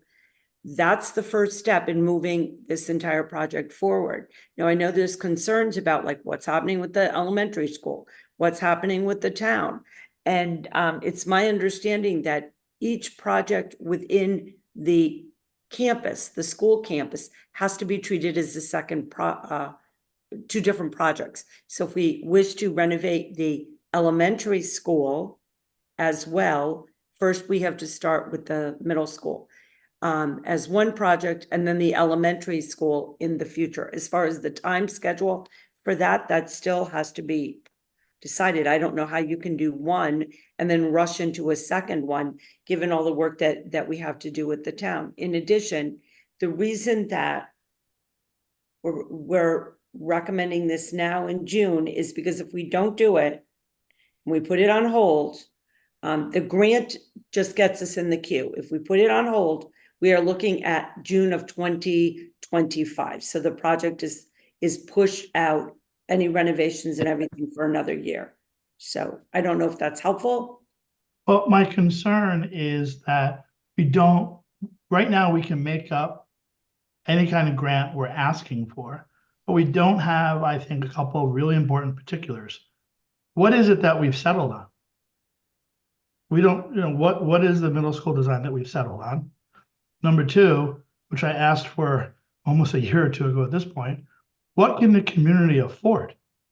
Because whatever we ask for the conceptual design is going to have some number associated with it. How do we know what the community can afford? So I feel like we're not any different today than we were when the FOC basically disbanded, because this sounds great. I'd love to send my students into this new building, and I'd love for every member of the Weston community to be able to send their kids into these new buildings. But what can we afford? So it's like, what is the town willing to take on as an expense? That answer we don't know. And I would presume that whatever work we give Jeff and Tecton and Collier today to start marching towards in order to propose something to do the grant writing for June, if things change, what the town can afford, enrollment changes, then the work they've done, they're going to have to go back and revise it at yet a higher cost. So I'm just not on board with the concept that we're going to apply for a grant with something that doesn't appear to be fully vetted. Well, I think this is part of the vetting process. We need Tecton and Collier's expertise to say if we should go with the renovate as new or the new. That's the big question. Do we try to go for, I would think we have to go for the highest possible reimbursement, but are we able to get the 22% reimbursement or the 12%? Are we able to determine based on any educational specs that a brand new building would, as Antonia shared, be considered renovate as new? These are questions that we, quite frankly, are incapable of answering without their level of expertise. Right, but I hear what you're saying. I mean, but are we not able to get their expertise on which way to move forward before we apply for a grant? Well, that's what we're doing. When we apply for the grant, we have to decide if we're going to renovate as new or if we're going to build as new. Right now, I mean, we have spent considerable time looking at renovate as new to get the higher reimbursement. Right. However, again, I don't know if that means that the new is out. Look, we are presenting options. I know that this is a significant amount of money, but if you're looking at $100 million middle school, for example, it's the difference between 80%, 80 million to the town, or do you only get 10% with a new 90 million? I don't know the answers. This is the path forward if the board chooses to move forward. If not, then we spend another year working to apply for next year. So I don't know if anyone else has any. If I may, Let me just finish out my thought. I just think that we don't have the number and we don't have the recommendation for renovate as new or new. I remember with FOC, there were reasons to look at both. Part of it came down to not just a dollar renovation, but where do you put the students during the swing? How much space is used? I think that is two things. I think number one is premature to vote on such a big expenditure. And number two, I don't think it was properly noticed because it's fine that we added it to the agenda, although if we take a vote to actually vote on it, we didn't give adequate notice for public comment. This is huge for us to be entering into. So I think the fact that this wasn't on the agenda and therefore the public wasn't properly noticed is also a disservice. Can I say something? Let me jump in for a second, just to clarify, just to make sure that you're not conflating two things. Any vote would not be about this total cost of this renovation. It would be simply the cost. You said this humongous cost. It's just literally for what it would be to engage Tecton to help guide to this grant proposal. So it's not talking a massive expenditure. Were you indicating like the cost of the total renovation, or are you keeping in mind that one cost, which is getting consulting to help move the grant process forward? Yeah, I'm talking about the cost for Tecton and Collier on something that we really have not heard from the community on what they will be willing to pay. If the community is Well, that's actually not, we're way before that. We need to give the Board of Finance our recommendation on what we want to do. That's tonight's conversation. We have to get a number, whatever that number will be. We need professional help to do that. There's not a person here that can do it. We have professionals that we need to, we're going to spend a considerable amount of money. We and the town, because the town has capital projects as well. We need to hire professionals. You don't go into a project like this and wing it. So we need to come to a determination. Plan A or Plan B on the middle school is going to cost X or Y. We then have to go to the Board of Finance and we're going to say, this is our recommendation. We want to spend, and that's going to cost X. They're going to tell us what we can do. They won't tell us before that. I've asked that question multiple times. We're not going to be voting on Plan A or Plan B tonight. We are simply No, we're not. We're just voting on getting whether or not to move this forward so we can make sure that we make the June 30th deadline and not postpone this and kick this can down the road yet another year for schools that are crumbling. And Jeff, the June 30th deadline doesn't obligate us to do anything other than get basic plans in front of the state. Is that correct? That's correct. Yeah, you don't have to proceed. Even if you get your grant, you don't have to proceed with Right. it if you don't want So to. we're just getting to your point earlier this evening, we're just getting in the queue. So I haven't even seen the number. So it is Tecton and Collier. What is that number? Peter? That is a good question. So the number is the fee to prepare the grant, and that's our Wednesday meeting. So I haven't got that penciled in. Collier's basically has said it's nominal, whatever nominal means. Tecton's on the spot. We have to meet with them on Wednesday and Phil has to get the exact number. Yes, But, and Tecton did share with us a recommendation. It was Right. looked at the EOC subcommittee about the costs to begin this. And so what we are talking about now is to begin with available funds in the operating budget for 2024 currently. And then in our capital budget, we have money for 2025 to move this forward. Now, that's where we're at with this. So we've already budgeted money for this? We have money in the capital budget for 2025. Yes. And how Okay, much that's money the is, capital how much? budget. However, we need to do this grant before that capital budget. So we wanted to use available funds out of the 2024 operating budget. But hang on, cover the this was cost of unbudgeted. Working on the grant. But this was unbudgeted. We may have the money, but to be clear, I don't remember any conversation during budget season this year or last year that we put money aside for Tecton or Collier or for a potential grant. You are correct. Yes. That's why we. So wait, hang on. Let me We need summarize to what I'm go hearing. through the I'm sorry. exercise. Hold. Let's. David, are you Yes, sir. saying you were not aware of any costs that we talked about for the budget for next year? No, I was saying Lisa said that there's money in the budget. For 25. Right, but there's money in the budget now for, I assume it's surplus money, but there was nothing budgeted in this fiscal year to cover this cost. And I think that's why Peter made the motion for us to start this discussion. I think we're having a discussion right now. Right, so here's what I'm kind of hearing. Peter's asking us to vote on a dollar amount that's unknown. It's not in the budget for fiscal year 24, which is ending now. We happen to have some leftover funds. And we didn't really properly notice the community with a dollar amount, or that there would be a vote on spending money from the budget that wasn't allocated for this purpose.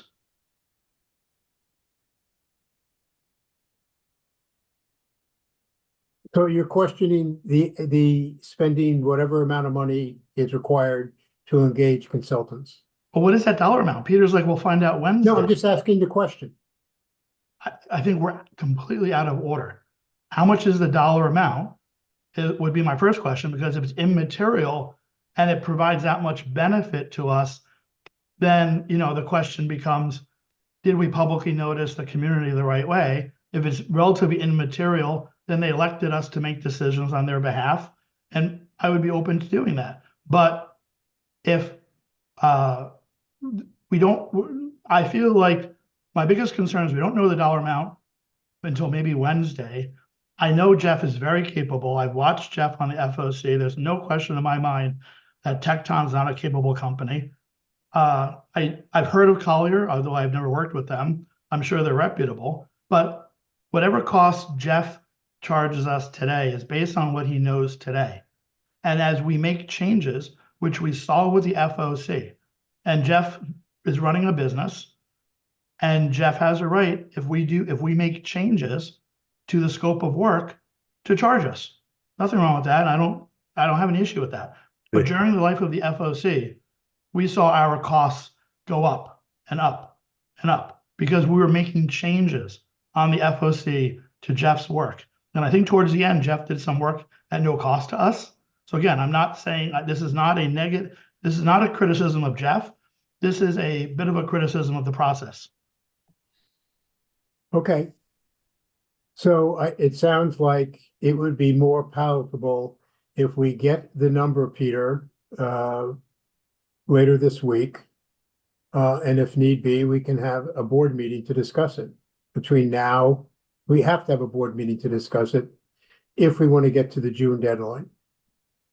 There was a number in one of the presentations for the subcommittee of the EOC, and I'm trying to find it right now. There was a slide that they presented that had the breakdown cost of getting the grant written. I don't know, Phil or Jody, if you can reference that, but it was presented at the subcommittee. I'm, you know, David, this is probably gonna be the miracle that you needed to feel better, but I'm agreeing with David here. I think that, I don't disagree with, I would very much like to make the June 30th deadline, and I do not want to postpone this another year, because I mean, these schools aren't exactly fixing themselves, and we're spending more and more money to repair schools that ultimately, you know, we're going to have to take down perhaps, right? So I would like to get this going, but I don't feel comfortable voting on a blank check. I would only feel comfortable with a number in hand, even though it's part of the existing budget. And David, to that point, public comment for something like this, public comment's always welcome, but I don't feel as if by adding it to the agenda tonight that we are necessarily being deceitful or lacking transparency to public. There's plenty of time for public comment later when it comes to the actual nuts and bolts. But just to get the process started, I don't have a problem with that. But I do have a problem with voting without a number. So if there's something you could share with us that helps to give us even a range, that would be great. But I just feel really kind of icky about the whole blank check thing. So well, since we have Tecton on the call and we also have some time, why don't we, Lisa, Jody, wherever we might have that figure from previous presentations, let's take some time to find it. Also, Jeff, Antonia, you're here. To Sharon's point, is there a number we can put to this, a range we can put to this? So we provided a proposal. I can certainly screen share it if you'd like. Is that what? Yeah, is that the same figure that Lisa is probably referencing? It's in a public domain because this has been gone through in the EOC. Okay. We just didn't compress it into a conversation like we've had this evening. Okay, so let me see if I can. Okay, so you should see, so there's a proposal that. Oh yeah, this is. So we summarized, just let me walk you through this real quick. I know you're mostly interested in the numbers, but so there's some major components to the grant application. The first of which, gosh, is programming and educational, something called the educational specifications. So that's a component that you need to draft. It's probably a, I don't know, 90, 100-page document that talks to anything and everything about what you want to achieve in the middle school. There's some conceptual design plans that you need to do. There's cost estimating specific to the state, so they want it in a uniform format. So that's an important piece. If you are proceeding with renovate as new, there's a form called the 3501, which has a lot of different items that you need to fill out. So that piece would be, so it's kind of like, if you choose this path, then you need to do this effort. Does that make sense? So I outlined all of that there. There's a phase 1 ESA. I'm not sure if you have one. If you have one, we don't need to do it again. We would just take what you have for the phase 1 and use it to submit. There's some preliminary geotechnical stuff that you could probably, you don't necessarily have to do. It depends on if you want to know more about the site. You don't need updated enrollment projections anymore because we were given those. And then there's some grant applications. So if I go down to this piece here, this was kind of the menu board that was provided, but I just want to be clear with everybody. Where's the updated, so things like these, don't need to be completed because they're already done. So this was back in like February when we were asked, hey, what is it going to take to kind of get us there? So I mapped out what I knew then. Some of these costs would likely come off the table, and frankly, we just put consultant because we didn't know if you already had somebody doing it or not. So so that's. So Jeff, what is that? If you take those off, what are we looking at? You take 2 of those line items off, it sounds like, or 1 or. So we typically spend between 50 and 60 for a grant application. Okay. Somewhere in that range. Yeah. I mean, and yeah, like, so some of this stuff we don't like, I don't think you need to do the geotechnical unless somebody demands from, some board, like we want to know what geotechnical is, like taking some borings on the site to understand what the soils are so that you can minimize your risk moving forward. Not many communities do that, so you could not do that. But I don't know, we've done a bunch of these, and I'd say for this kind of project, it's probably between 50 and 60. Thank you for the answer. Chad, Steve, look, I'm happy to, especially given everything we've been through with the model safety officer and the costs and all that, I'm happy to give this a look and a review. I just don't feel like we are ready tonight for this. I'm happy to jump back on, Steve. Beforehand, I don't want to delay the process, but I want to be crystal clear what's involved in the costs here and the breakdown. Yeah, and to that point, you have a quote. Well, you have a quote. Phil's had it. We've discussed it. It's just, it changed slightly because I did $100,000 worth of legwork. So now we have $50,000. So that's the vote. Are we going to spend $50,000 out of what we have in surplus towards disciplining the process beyond the EOC? Because we have experts that do this across the state, and we've seen their landscape, and it's been presented in the EOC. It's presented in Board of Ed, the landscape of everyone does. And that's the exercise for June 30th. And then from June 30th onwards, you have a different exercise. I quickly added up, and I know Jeff said a couple of things we might not need. Jeff's menu is $90,000. And again, Jeff, I apologize that you might appear to be getting the brunt of my dissatisfaction. I have known you from FOC. I have nothing but praise for you. So you're an expert. No question there. But Peter, for the first time tonight, I'm seeing a request to spend potentially $90,000. And I have not read any piece of scope of work that Jeff has shown us tonight. I got to scroll through it quickly. I don't know how you can suggest that this is something we've already seen. We haven't. It's a $90,000 expense. It's not a $10,000 expense. I always say every dollar that we spend as a Board of Ed that doesn't go to directly educating our students should be a dollar scrutinized. I haven't had a chance to look at this, to scrutinize this. Well, you just did. Hasn't had a chance to wait to. It's been in the review it. EOC agenda since November. We've been working towards this for 6 months, and here is where we're at. But Peter, As the this proposal superintendent from described. Don't interrupt me, and don't say that it's no different than the FOC, because I didn't spend 3 days in Santa Fe on my dime to not be informed. So I'm going to continue, and I'm going to say that's the number that we're voting on tonight. That's the number to discipline our process, because it's important to have the process in place as we move towards the fall, when we really sharpen our pencils and we go to the public, the taxpayers, the residents, the parents, the teachers, the staff, and say, this is the plan. Yeah, the process should start. Let's make that the number. You can say, I'm not informed enough. You have the ability to make a vote based upon I'm not informed enough. Maybe the other 6 members of the board say, I'm informed enough. So let's just have a vote, and we'll see where the chips fly with a vote on $50,000 to let Tecton run with it with Collier's help. We'll start the process on Wednesday during a scheduled meeting. It's not a public meeting. It's a working meeting. And So by you June have no 30th, issue, we'll have our Peter. grant application will be in the queue. So you have I no don't have issue- an issue with spending the money. So you I have don't an issue- have an issue. I'm like, spend the money on That's- expertise. These people are experts. Right. I'm going with the expertise.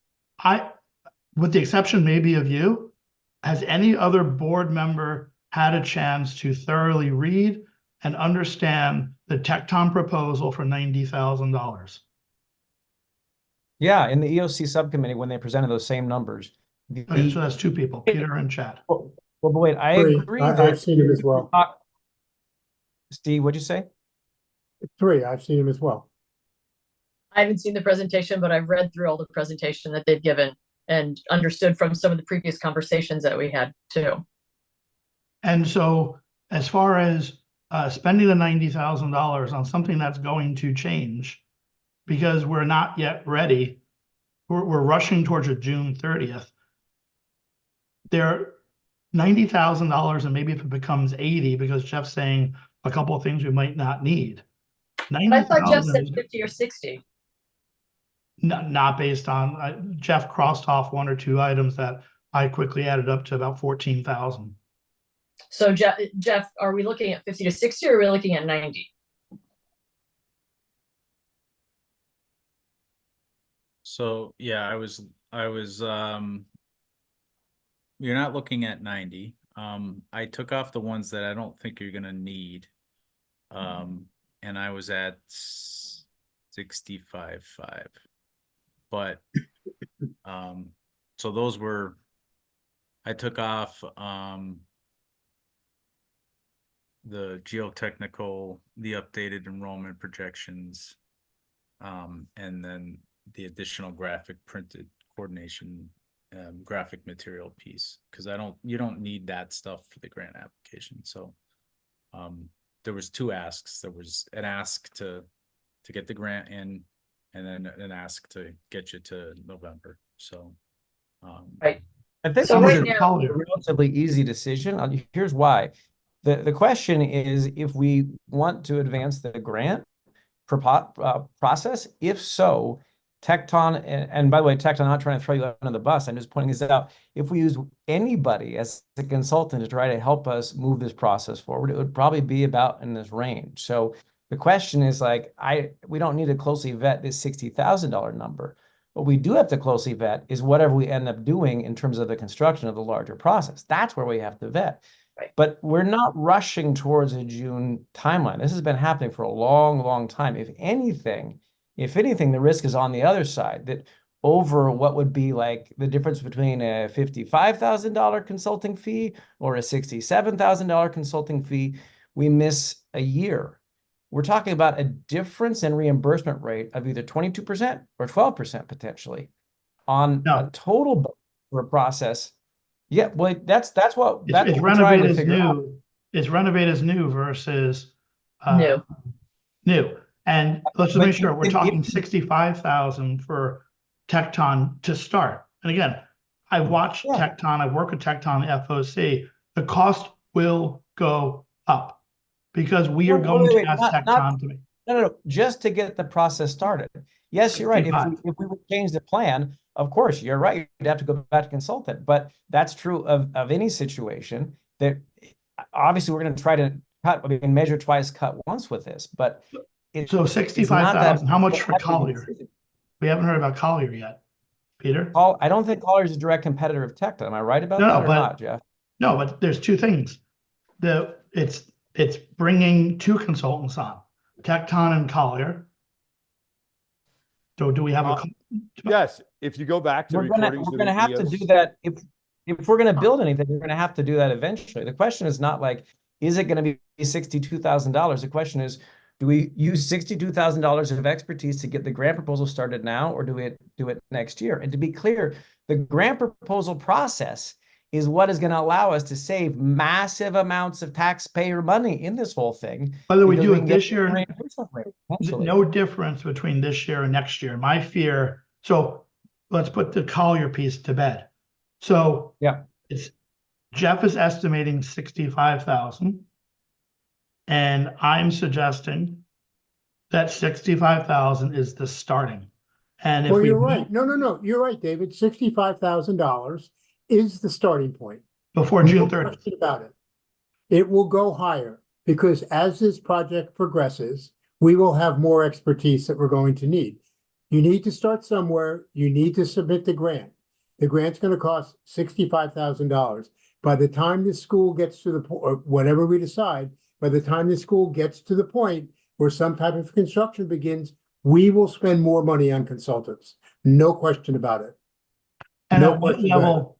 So there is no cost from Collier prior to submitting the grant on June 30th. According to EOC, in the public domain recorded, Collier made a comment, or we made a comment on their behalf, that their involvement that's fee-based is as owner's rep, and it becomes after a town referendum is decided. They're not fee-based until then. They're doing this as assistance to the process right now because they're looking for being the owner's rep once the town has a referendum. So in summary, add zero for Collier's.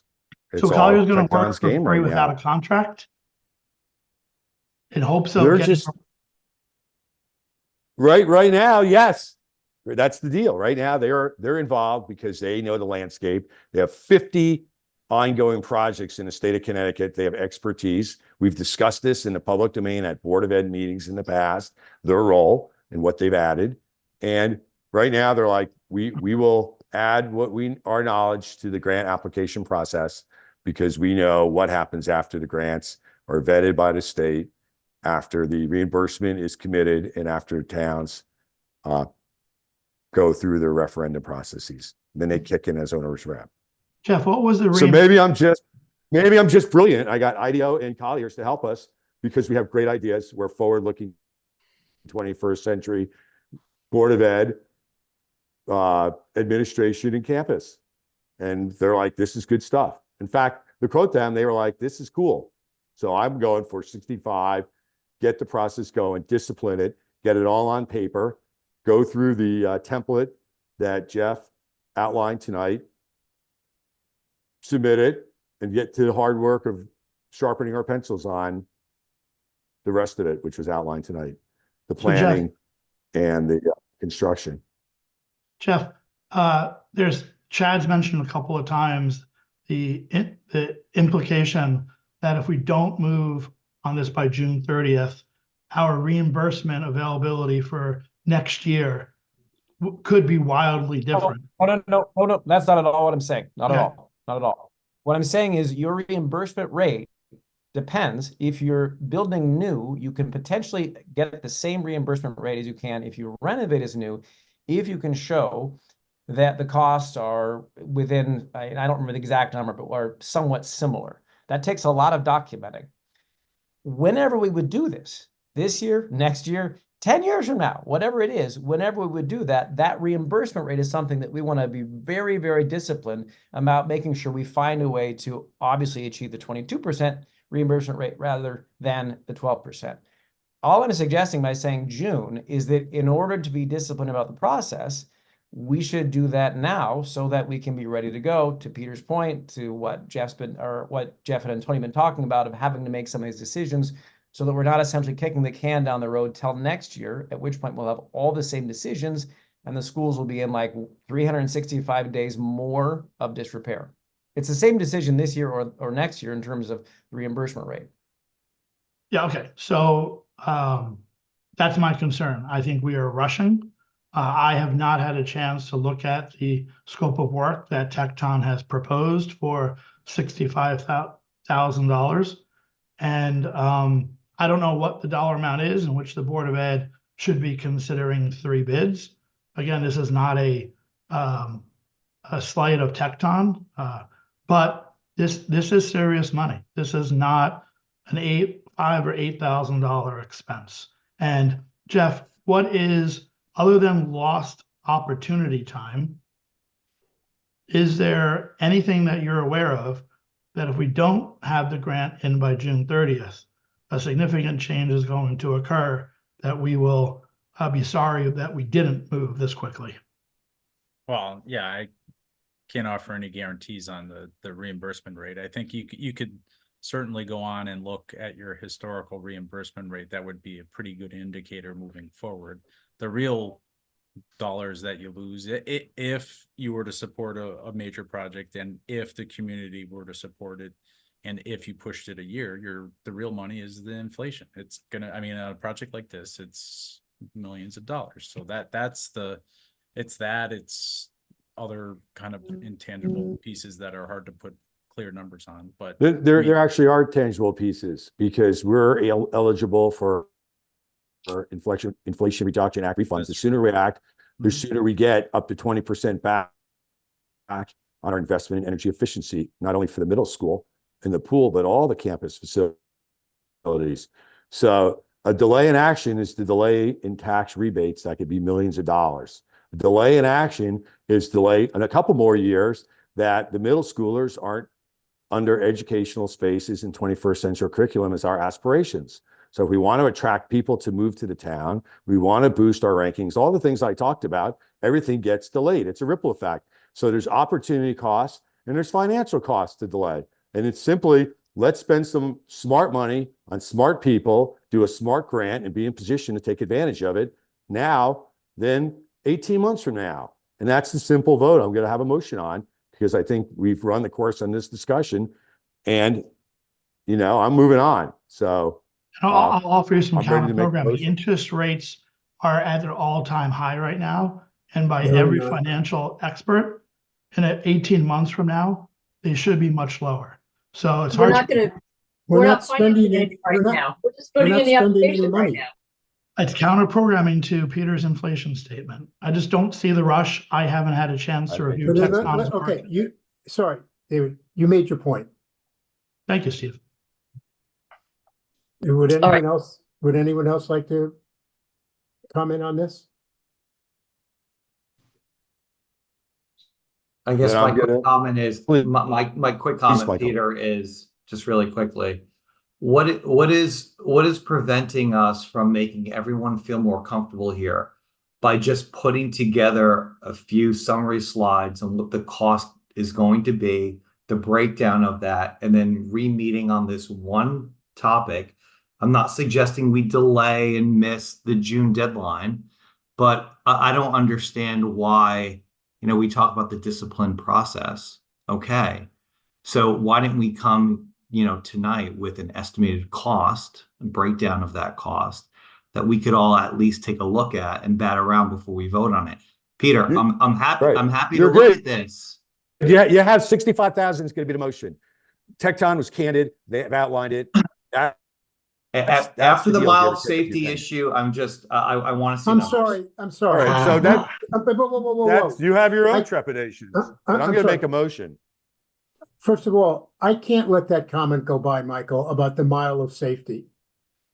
You've made comments about lack of transparency and Yeah. subterfuge over that. That is Yeah. just totally off base. There's no lack of transparency. The number was out there. It's a conservative number. It was put out there. It's been in the domain for at least 2 Board of Education meetings. And so you can't tie the two of these. If you didn't go through the budget when we're going through the budget process, shame on you and shame on all of us. But you cannot continue to make comments like that. That's unfair to the administration who spent months putting together that budget, and we had multiple meetings on it, and We did. you hold out for $40,000, which We could did, and actually no one be understood the numbers, Steve. 20. You should just ask them. You had the budget. We've had the budget for months. Are we talking So- about the budget for mile of safety or for the We're 60 talking about repeated comments about lack of transparency on the mile of safety budget. Okay. It keeps getting brought up over and over and over again, and I Lack of suggest we clarity, drop it. Steve. Lack of clarity. Lack of, Yes. and whose fault is that? All of ours. Exactly. Okay, so So my let's point, which move I on. think, Peter, do you want to make a motion? I'm gonna move that the Weston Board of Education approve using available funds from the 2024 operating budget to cover the cost of the state grant application that is due June 30th, 2024. Can I have a second, please? I second. Okay. I'd like to have a voice vote on this. wait, we have to have 2 separate votes. We have to first vote on whether or not we're going to take a vote. Now the discussion, well, really, we should. We vote had a on- motion that passed. That was to Peter. discuss and take a vote. Peter, Robert's Rules of And then we Order. did a discussion. You've gotta Now we're taking take, a vote. you've got to get 2/3 on board to agree to take a vote on your expenditure. But we had 100% on board. He We had 100%. proposed that. Good. That proposed- was our his first motion proposal was 45 a minutes ago. discussion and a vote. There's 3 parts and Now Jody, it's if you can refresh us, because this occurred with the mile of safety. Peter made a motion to add an agenda item. The motion was for the agenda item is motion to add an agenda item to discuss and vote on approving funds to cover the cost of the state grant application for the Weston Middle School project. That was the motion that he put forward. So that encompassed adding the agenda item and what the topic was. Okay. And Why did everybody we do it voted for differently that. this time around? Because when it came to mile safety officer, we were told you have to first have 2/3, We had ju- two 2/3 just to add the agenda item for a discussion. Because we took 2 votes. two. I'm sorry. We took two. The first one three, was to actually. add the agenda item. The second one was The the vote. discussion and the vote. There were 2. We've done 1, now we're moving to 2. That's the precedent. And now we're moving forward with the motion that I floored. So I've had a second, so let's vote.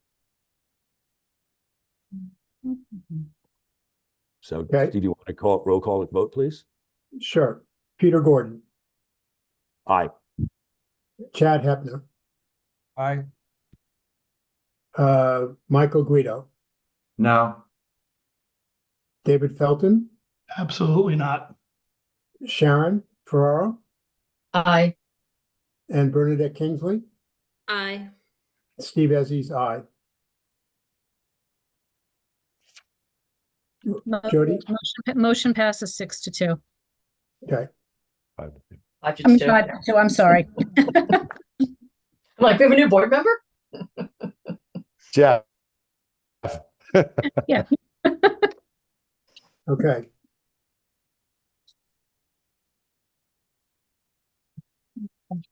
So let's see, where are we now? Sorry, that took a while. So now we're on 7B, increasing educator diversity plan. Before we go there, I would like to thank Antonia and Jeff for sitting through this meeting that, to be perfectly frank, at times was extremely uncomfortable in tone. And for that, I apologize. I want to thank you for your time this evening, and we'll be in touch. Thank you. Great. Thank you all. Appreciate your Thanks, Jeff. Antonia. Okay, now on to number 7B, increasing educator diversity plan. Yes, this is a plan that is required by the state regarding diversity. And Dr. Rasmussen and the team members are going to take us through this plan. I want to thank Mercedes Fernandez and Matthew Paler, who have been waiting very patiently to get to this point. Paul? I'm going to go ahead and share my screen here quickly, and we'll get started on our presentation. I'm going to go ahead and press slideshow. Thank you very much tonight for allowing us to present our work related to the Increasing Educator Diversity Plan. This presentation represents a collaborative effort to evaluate our current status of our hiring practices and the necessary work to improve these practices in recruiting, hiring, and retention. As Lisa kind of stated, this really was a team effort. And I would like to thank our team that really kind of did this work on this plan. Dan Doak, who is unable to attend tonight's meetings, Mercedes Fernandez, and also Matt Paylor. This work required us to take a look in the mirror and to really look to improve our recruiting, hiring, and retention practices, and thus help us move forward with achieving our district vision.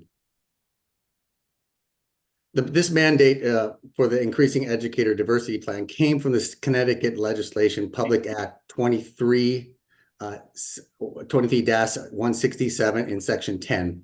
All districts were required to submit a plan to increase the educator diversity, specifically addressing recruitment, hiring, selection, and retention. Weston Public Schools received an extension for the initial submission to April 15th, 2024, and any resubmission by May 31st, 2024. Once this plan has been approved by and we will submit it by the State Department of Education, Weston is required to post this on our district website. Just to kind of go back to the start, this is something that is as part of the ingrain of our district is the district vision, and this really was our guiding kind of document. Really, and this vision is student focused and helps us guide our work in the hiring process. And from the last part, that is empowering that cultures for empowered citizens in the global community, is really kind of where we kind of built our work off of. And I'm going to turn it over to Mercedes, who is going to be kind of outlining our theory of action. Yes, the theory of action is guided by the analysis of our data to increase visibility and outreach, improve our hiring practices and understanding of implicit bias, and enhance our retention of new teachers, which is already in process. If we improve upon these attributes, then our students will achieve academically and possess the qualities needed for success in an increasingly diverse global community, as noted in the vision of the Weston Public Schools.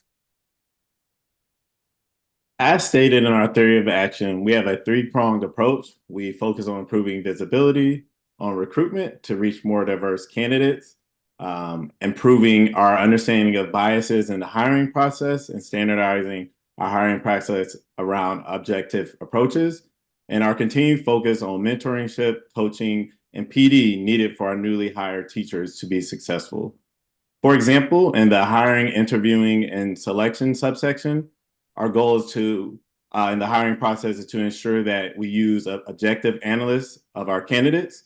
Doing this requires the interviewees to understand their own implicit biases. If we can better understand our own biases, then when we evaluate candidates more objectively, and we can reduce subjectivity to ensure we are hiring the best candidates. And really it kind of goes off of this is a specific board action here that really goes to some specific language. The move that the Board of Education approve the submission of the Increasing Educator Diversity Plan to the Connecticut Department of Education by April 15th and authorize the superintendent to make any slight recommended revisions and resubmit by May 31st, 2024, as I outlined earlier in the presentation. And as I close here, I would also like to thank everyone for their time tonight and provide the board with any opportunity to ask any questions. And I'm going to go ahead and stop the share here. Paul, I have a couple of questions just because as you and I think briefly spoke, being on CES, I've already been exposed to this requirement. And I'm going to ask the same question of you that I asked CES. Okay. And it's really kind of a three-part question. And it really is about how do you measure the success of this initiative? And what I asked CES is, will they keep on file some data points, which I love, and is success measured by the number of underrepresented candidates that apply? Is it the number of underrepresented candidates that apply and are extended a job? Or is it the number of underrepresented folks that apply, are extended the job and accept? And the reason I kind of asked those three questions of CES is because what I believe the state's really at the end of the day is they're looking at is the person standing in front of that classroom educating our students. And I think what they're saying is the folks that are doing that are not representative of the community. And we want to try and diversify that. But how do you measure success? Because ultimately you can find a very qualified candidate, offer them the position, and for whatever reason, they turn it down. So those are my questions are really within the scope of those three. How do you measure success? And do you have the data from the past 12 months, or will you keep the data for the next 12 months to kind of answer that question if this gets revisited? Those are all great questions. Actually, all those questions were actually one of the base of the data that we looked at to help kind of determine where we wanted to go. So we looked at like what were the applicants who were applying and the various subgroups and say the applicants of color that have been applying into our district. And also we looked at the applicants that we hired.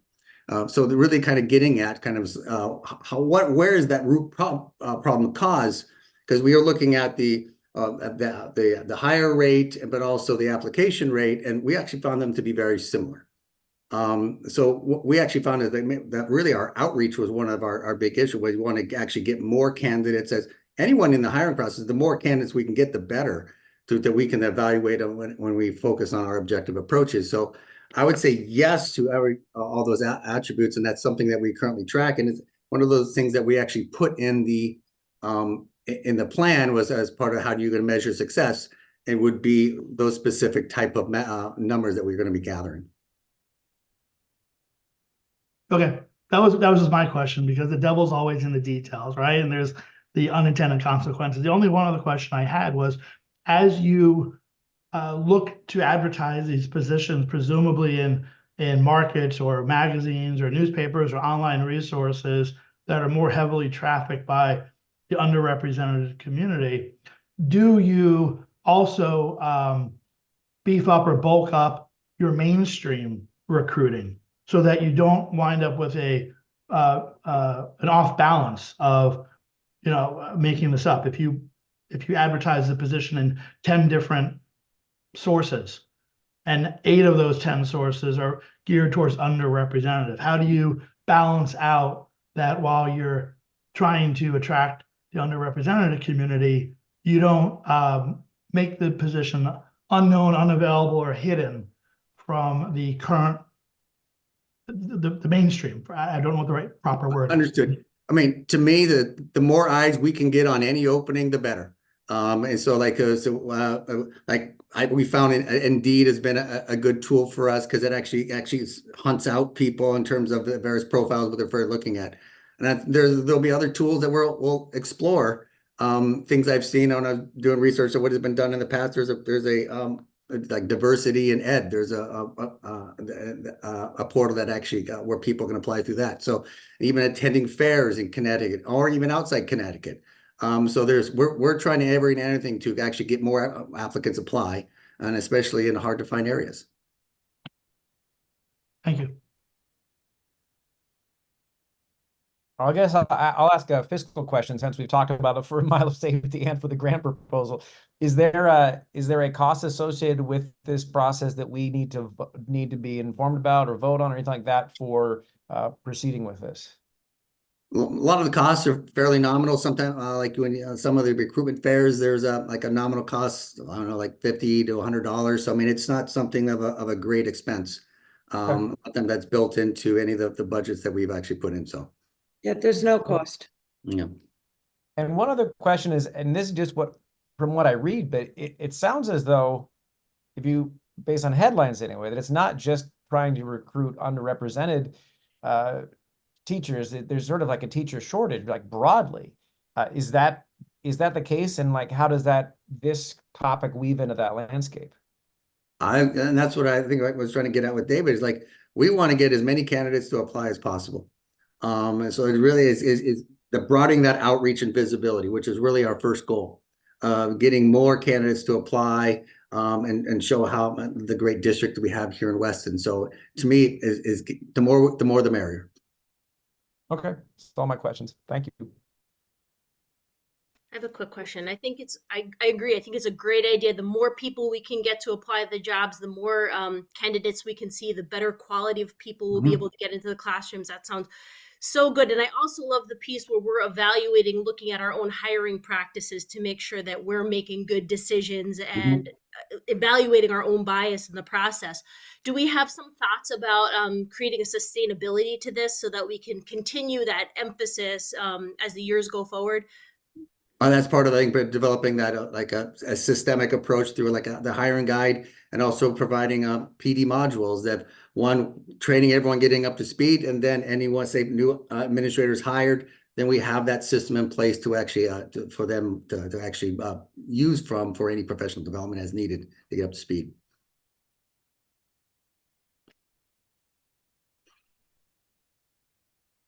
Other questions for Paul or? Great, thanks, Paul. And everyone else. The next is district update, consent agenda. Well, there's a vote. Is there a vote on this? Jody? Yes, there is. I'm sorry. It has to be read. Mm-hmm. It's on the slide that Paul, can you put the slide up? Yep. Yep. Or it's in the book. You want me to read it? Yeah, please. Yes, Move that please. the Weston Board of Education approve the submission of the Increasing Educator Diversity Plan to Connecticut Department of Education by April 15th, 2024, and authorize the superintendent to make any slight recommended revision to resubmit by May 31st, 2024, if necessary. All right. I'll second. Is motion to approve? All those in favor? Aye. Opposed? Sorry, it didn't come up on my computer. So the next is the district update consent agenda. Yes, in the interest of time, I would just move forward with accepting the agenda. You have all had it. I don't know if there's any questions. New hires, retirements, resignations, reduction in forced and terminations. Any questions? Any questions on that? None. Can I have a motion to approve the consent agenda? I move to approve the consent agenda. Is there a second? Second. All those in favor? Aye. Aye. Opposed? Motion passes. Lisa, the superintendent report? Yeah, this, as the student reps mentioned this morning, we had earlier in the meeting that this afternoon we had a great Eclipse Day. I want to thank Dr. Henkel and her team and all the principals. I've never seen anything so organized, especially with our elementary school students with distributing glasses and having them go outside. It was actually very exciting. I'd like to give my time to Dr. Henkel, who will very briefly talk about a presentation that she went to. I unfortunately couldn't go because we were tied up in the Board of Finance, and it's with the issue of social media and cell phones, which continues to be a dominant theme in the community. And this is a speaker that we are going to be meeting with and perhaps engaging with. Dr. Henkel, if you could give us a very brief overview update on that. Sure. Last Thursday, I went to New Canaan Public Schools with a partnership organization, New Canaan Cares, where they provided a parent night presentation for all parents in the public and private school area for New Canaan, with a company, a presenter who also worked with the students in the schools, but also talked about educational opportunity to understand the social media applications, their design of these applications, as well as gaming and gamification. It was quite interesting, not only as a public school educator, but also as a parent. I found myself flipping my hat on in both sides of the conversation. Lisa and I will be following up with this presenter to potentially do some additional work in Weston. And we're excited for the continued conversation around talking about social media and how that impacts students. Thank you, Tina. Pupil personnel. Yep. Good evening, everyone. I've received a few questions over the last couple of weeks, so I wanted to take my brief update opportunity to highlight some of the professional development work that's been completed by staff members across the district, especially at the elementary level in the area of reading. I spoke at one of our parent meetings last year about the fact that reading is, of course, a priority within general education, and it is within special education as well. Tina has spoken at length at various committees and in meetings about the curricular and programmatic updates that are happening within general education. That work serves as a foundation for the work that we're doing for students receiving special education services as well. Obviously, the more effective we are at meeting the needs of students in Tier 1, fewer students will need intervention through general education or through special education. I did want to highlight a few of the training opportunities that have been an area of focus, especially for special education teachers at the elementary level. We've received professional development regarding the science of reading. We've done work in collaboration with general education around the American Reading Company and DIBELS. We've also participated in PD around Foundations and Heggerty, which is a program to support explicit phonics instruction and phonemic awareness. That program is in place beginning in preschool and is employed throughout HES as well. We also have a number of teachers who are engaged in multi-day training and practicum experiences through the Institute of Multisensory Education, which includes comprehensive training, fidelity training, phonological awareness training, and work in morphology. We also have teachers being trained in programs like Wilson, for example. We continue to provide training around a range of different programs because the reality is that different programs are more effective for certain students than others. And we're also continuing our work around the evaluation process and writing comprehensive goals and objectives. I'm really proud of the efforts of all of our teachers, especially our special education teachers in this area. And I think some of our mid-year data really highlighted some of the successes that we're having there. So that's my update for tonight.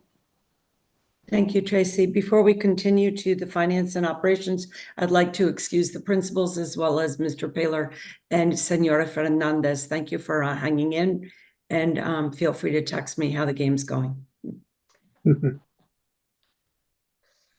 Phil, finance and operations. First, want to say that David and Michael, you guys have defamed me tonight, and you have misrepresented information that I provided to the board. Now, with that said, I want to point out that a few days ago, I sent over to the board information that was shared with the Board of Finance representing some adjustments to the FY25 budget. I hope everyone has taken time to review said information, and I know because no one has responded to me with any question.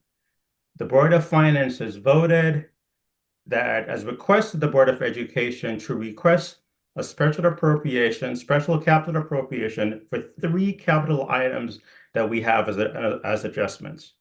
Number 1, item number 4 on our FY25 request is district-wide paving for $170,000. Item number 5, playground site work at the North House for $30,000, and wall pattern replacement at the old gym at the high school for $230,000. So that's it, and we need a vote. Are there any questions? May I have a vote on the capital special appropriation? May I have a I move motion? that I move that we vote to approve the special capital appropriations. Right, is there a second? I second. Great, all those in favor, say aye. Aye. Opposed? We're going to move on to the committee reports. Communications Committee. We did not meet this month, so nothing to report. Okay. CABE, Nothing to report. CES, In the report. Curriculum Committee. We're meeting tomorrow, so we'll have an update next month. Okay. EOC, I think we've spent a lot of time on that tonight. Finance and Operations Committee, we didn't have a meeting this month. Policy Committee. We actually met this morning, so it's fresh. And oh, you know what? The policies, we didn't bring them up in tonight's meeting. Oh, actually we could because it was too late to put it on the agenda. Sorry, that's right. So yeah, so we're discussing some policies regarding AI. And hold on, refresh me here. It was just this morning, but I've got a lot going on. So AI was the Sunsetted. And I'm we sorry. Did a policy. Remember, we sunsetted a policy. Yes, yes. So, and then, yeah, we sunsetted a policy, exactly. And I think we're good. we have some stuff coming for the next meeting. Sorry. Okay, and anything on WEF? We're meeting tomorrow night. So the last tomorrow meeting was the night of our previous board meeting, and the next meeting is tomorrow night. So I don't have anything right now. Okay. So with that, our next scheduled meeting of the Board of Education is May 20th, 2024. It's at 7 o'clock. It'll be remote. The score of the game is 14-13. UConn in the lead. So with that, can I have a motion to adjourn? Before we do, I would like to say one thing. Sure. I alluded it when Antonia and Jeff left. I've been here a long time, and this was a very challenging meeting to get through. I just want to point out that we are all here working for the best of Weston's children.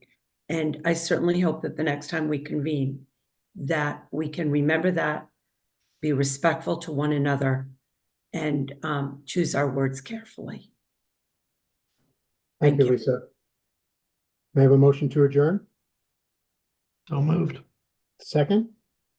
I second. Okay, all those in favor? Aye. Thank you. Good night. Thank you, everyone. And Tina, thank you for giving the glasses out, because I have a 16-year-old son and I had to call him and be like, don't look at the sun. He's like, Mom, I got glasses from school. So thank you. Good night, everyone.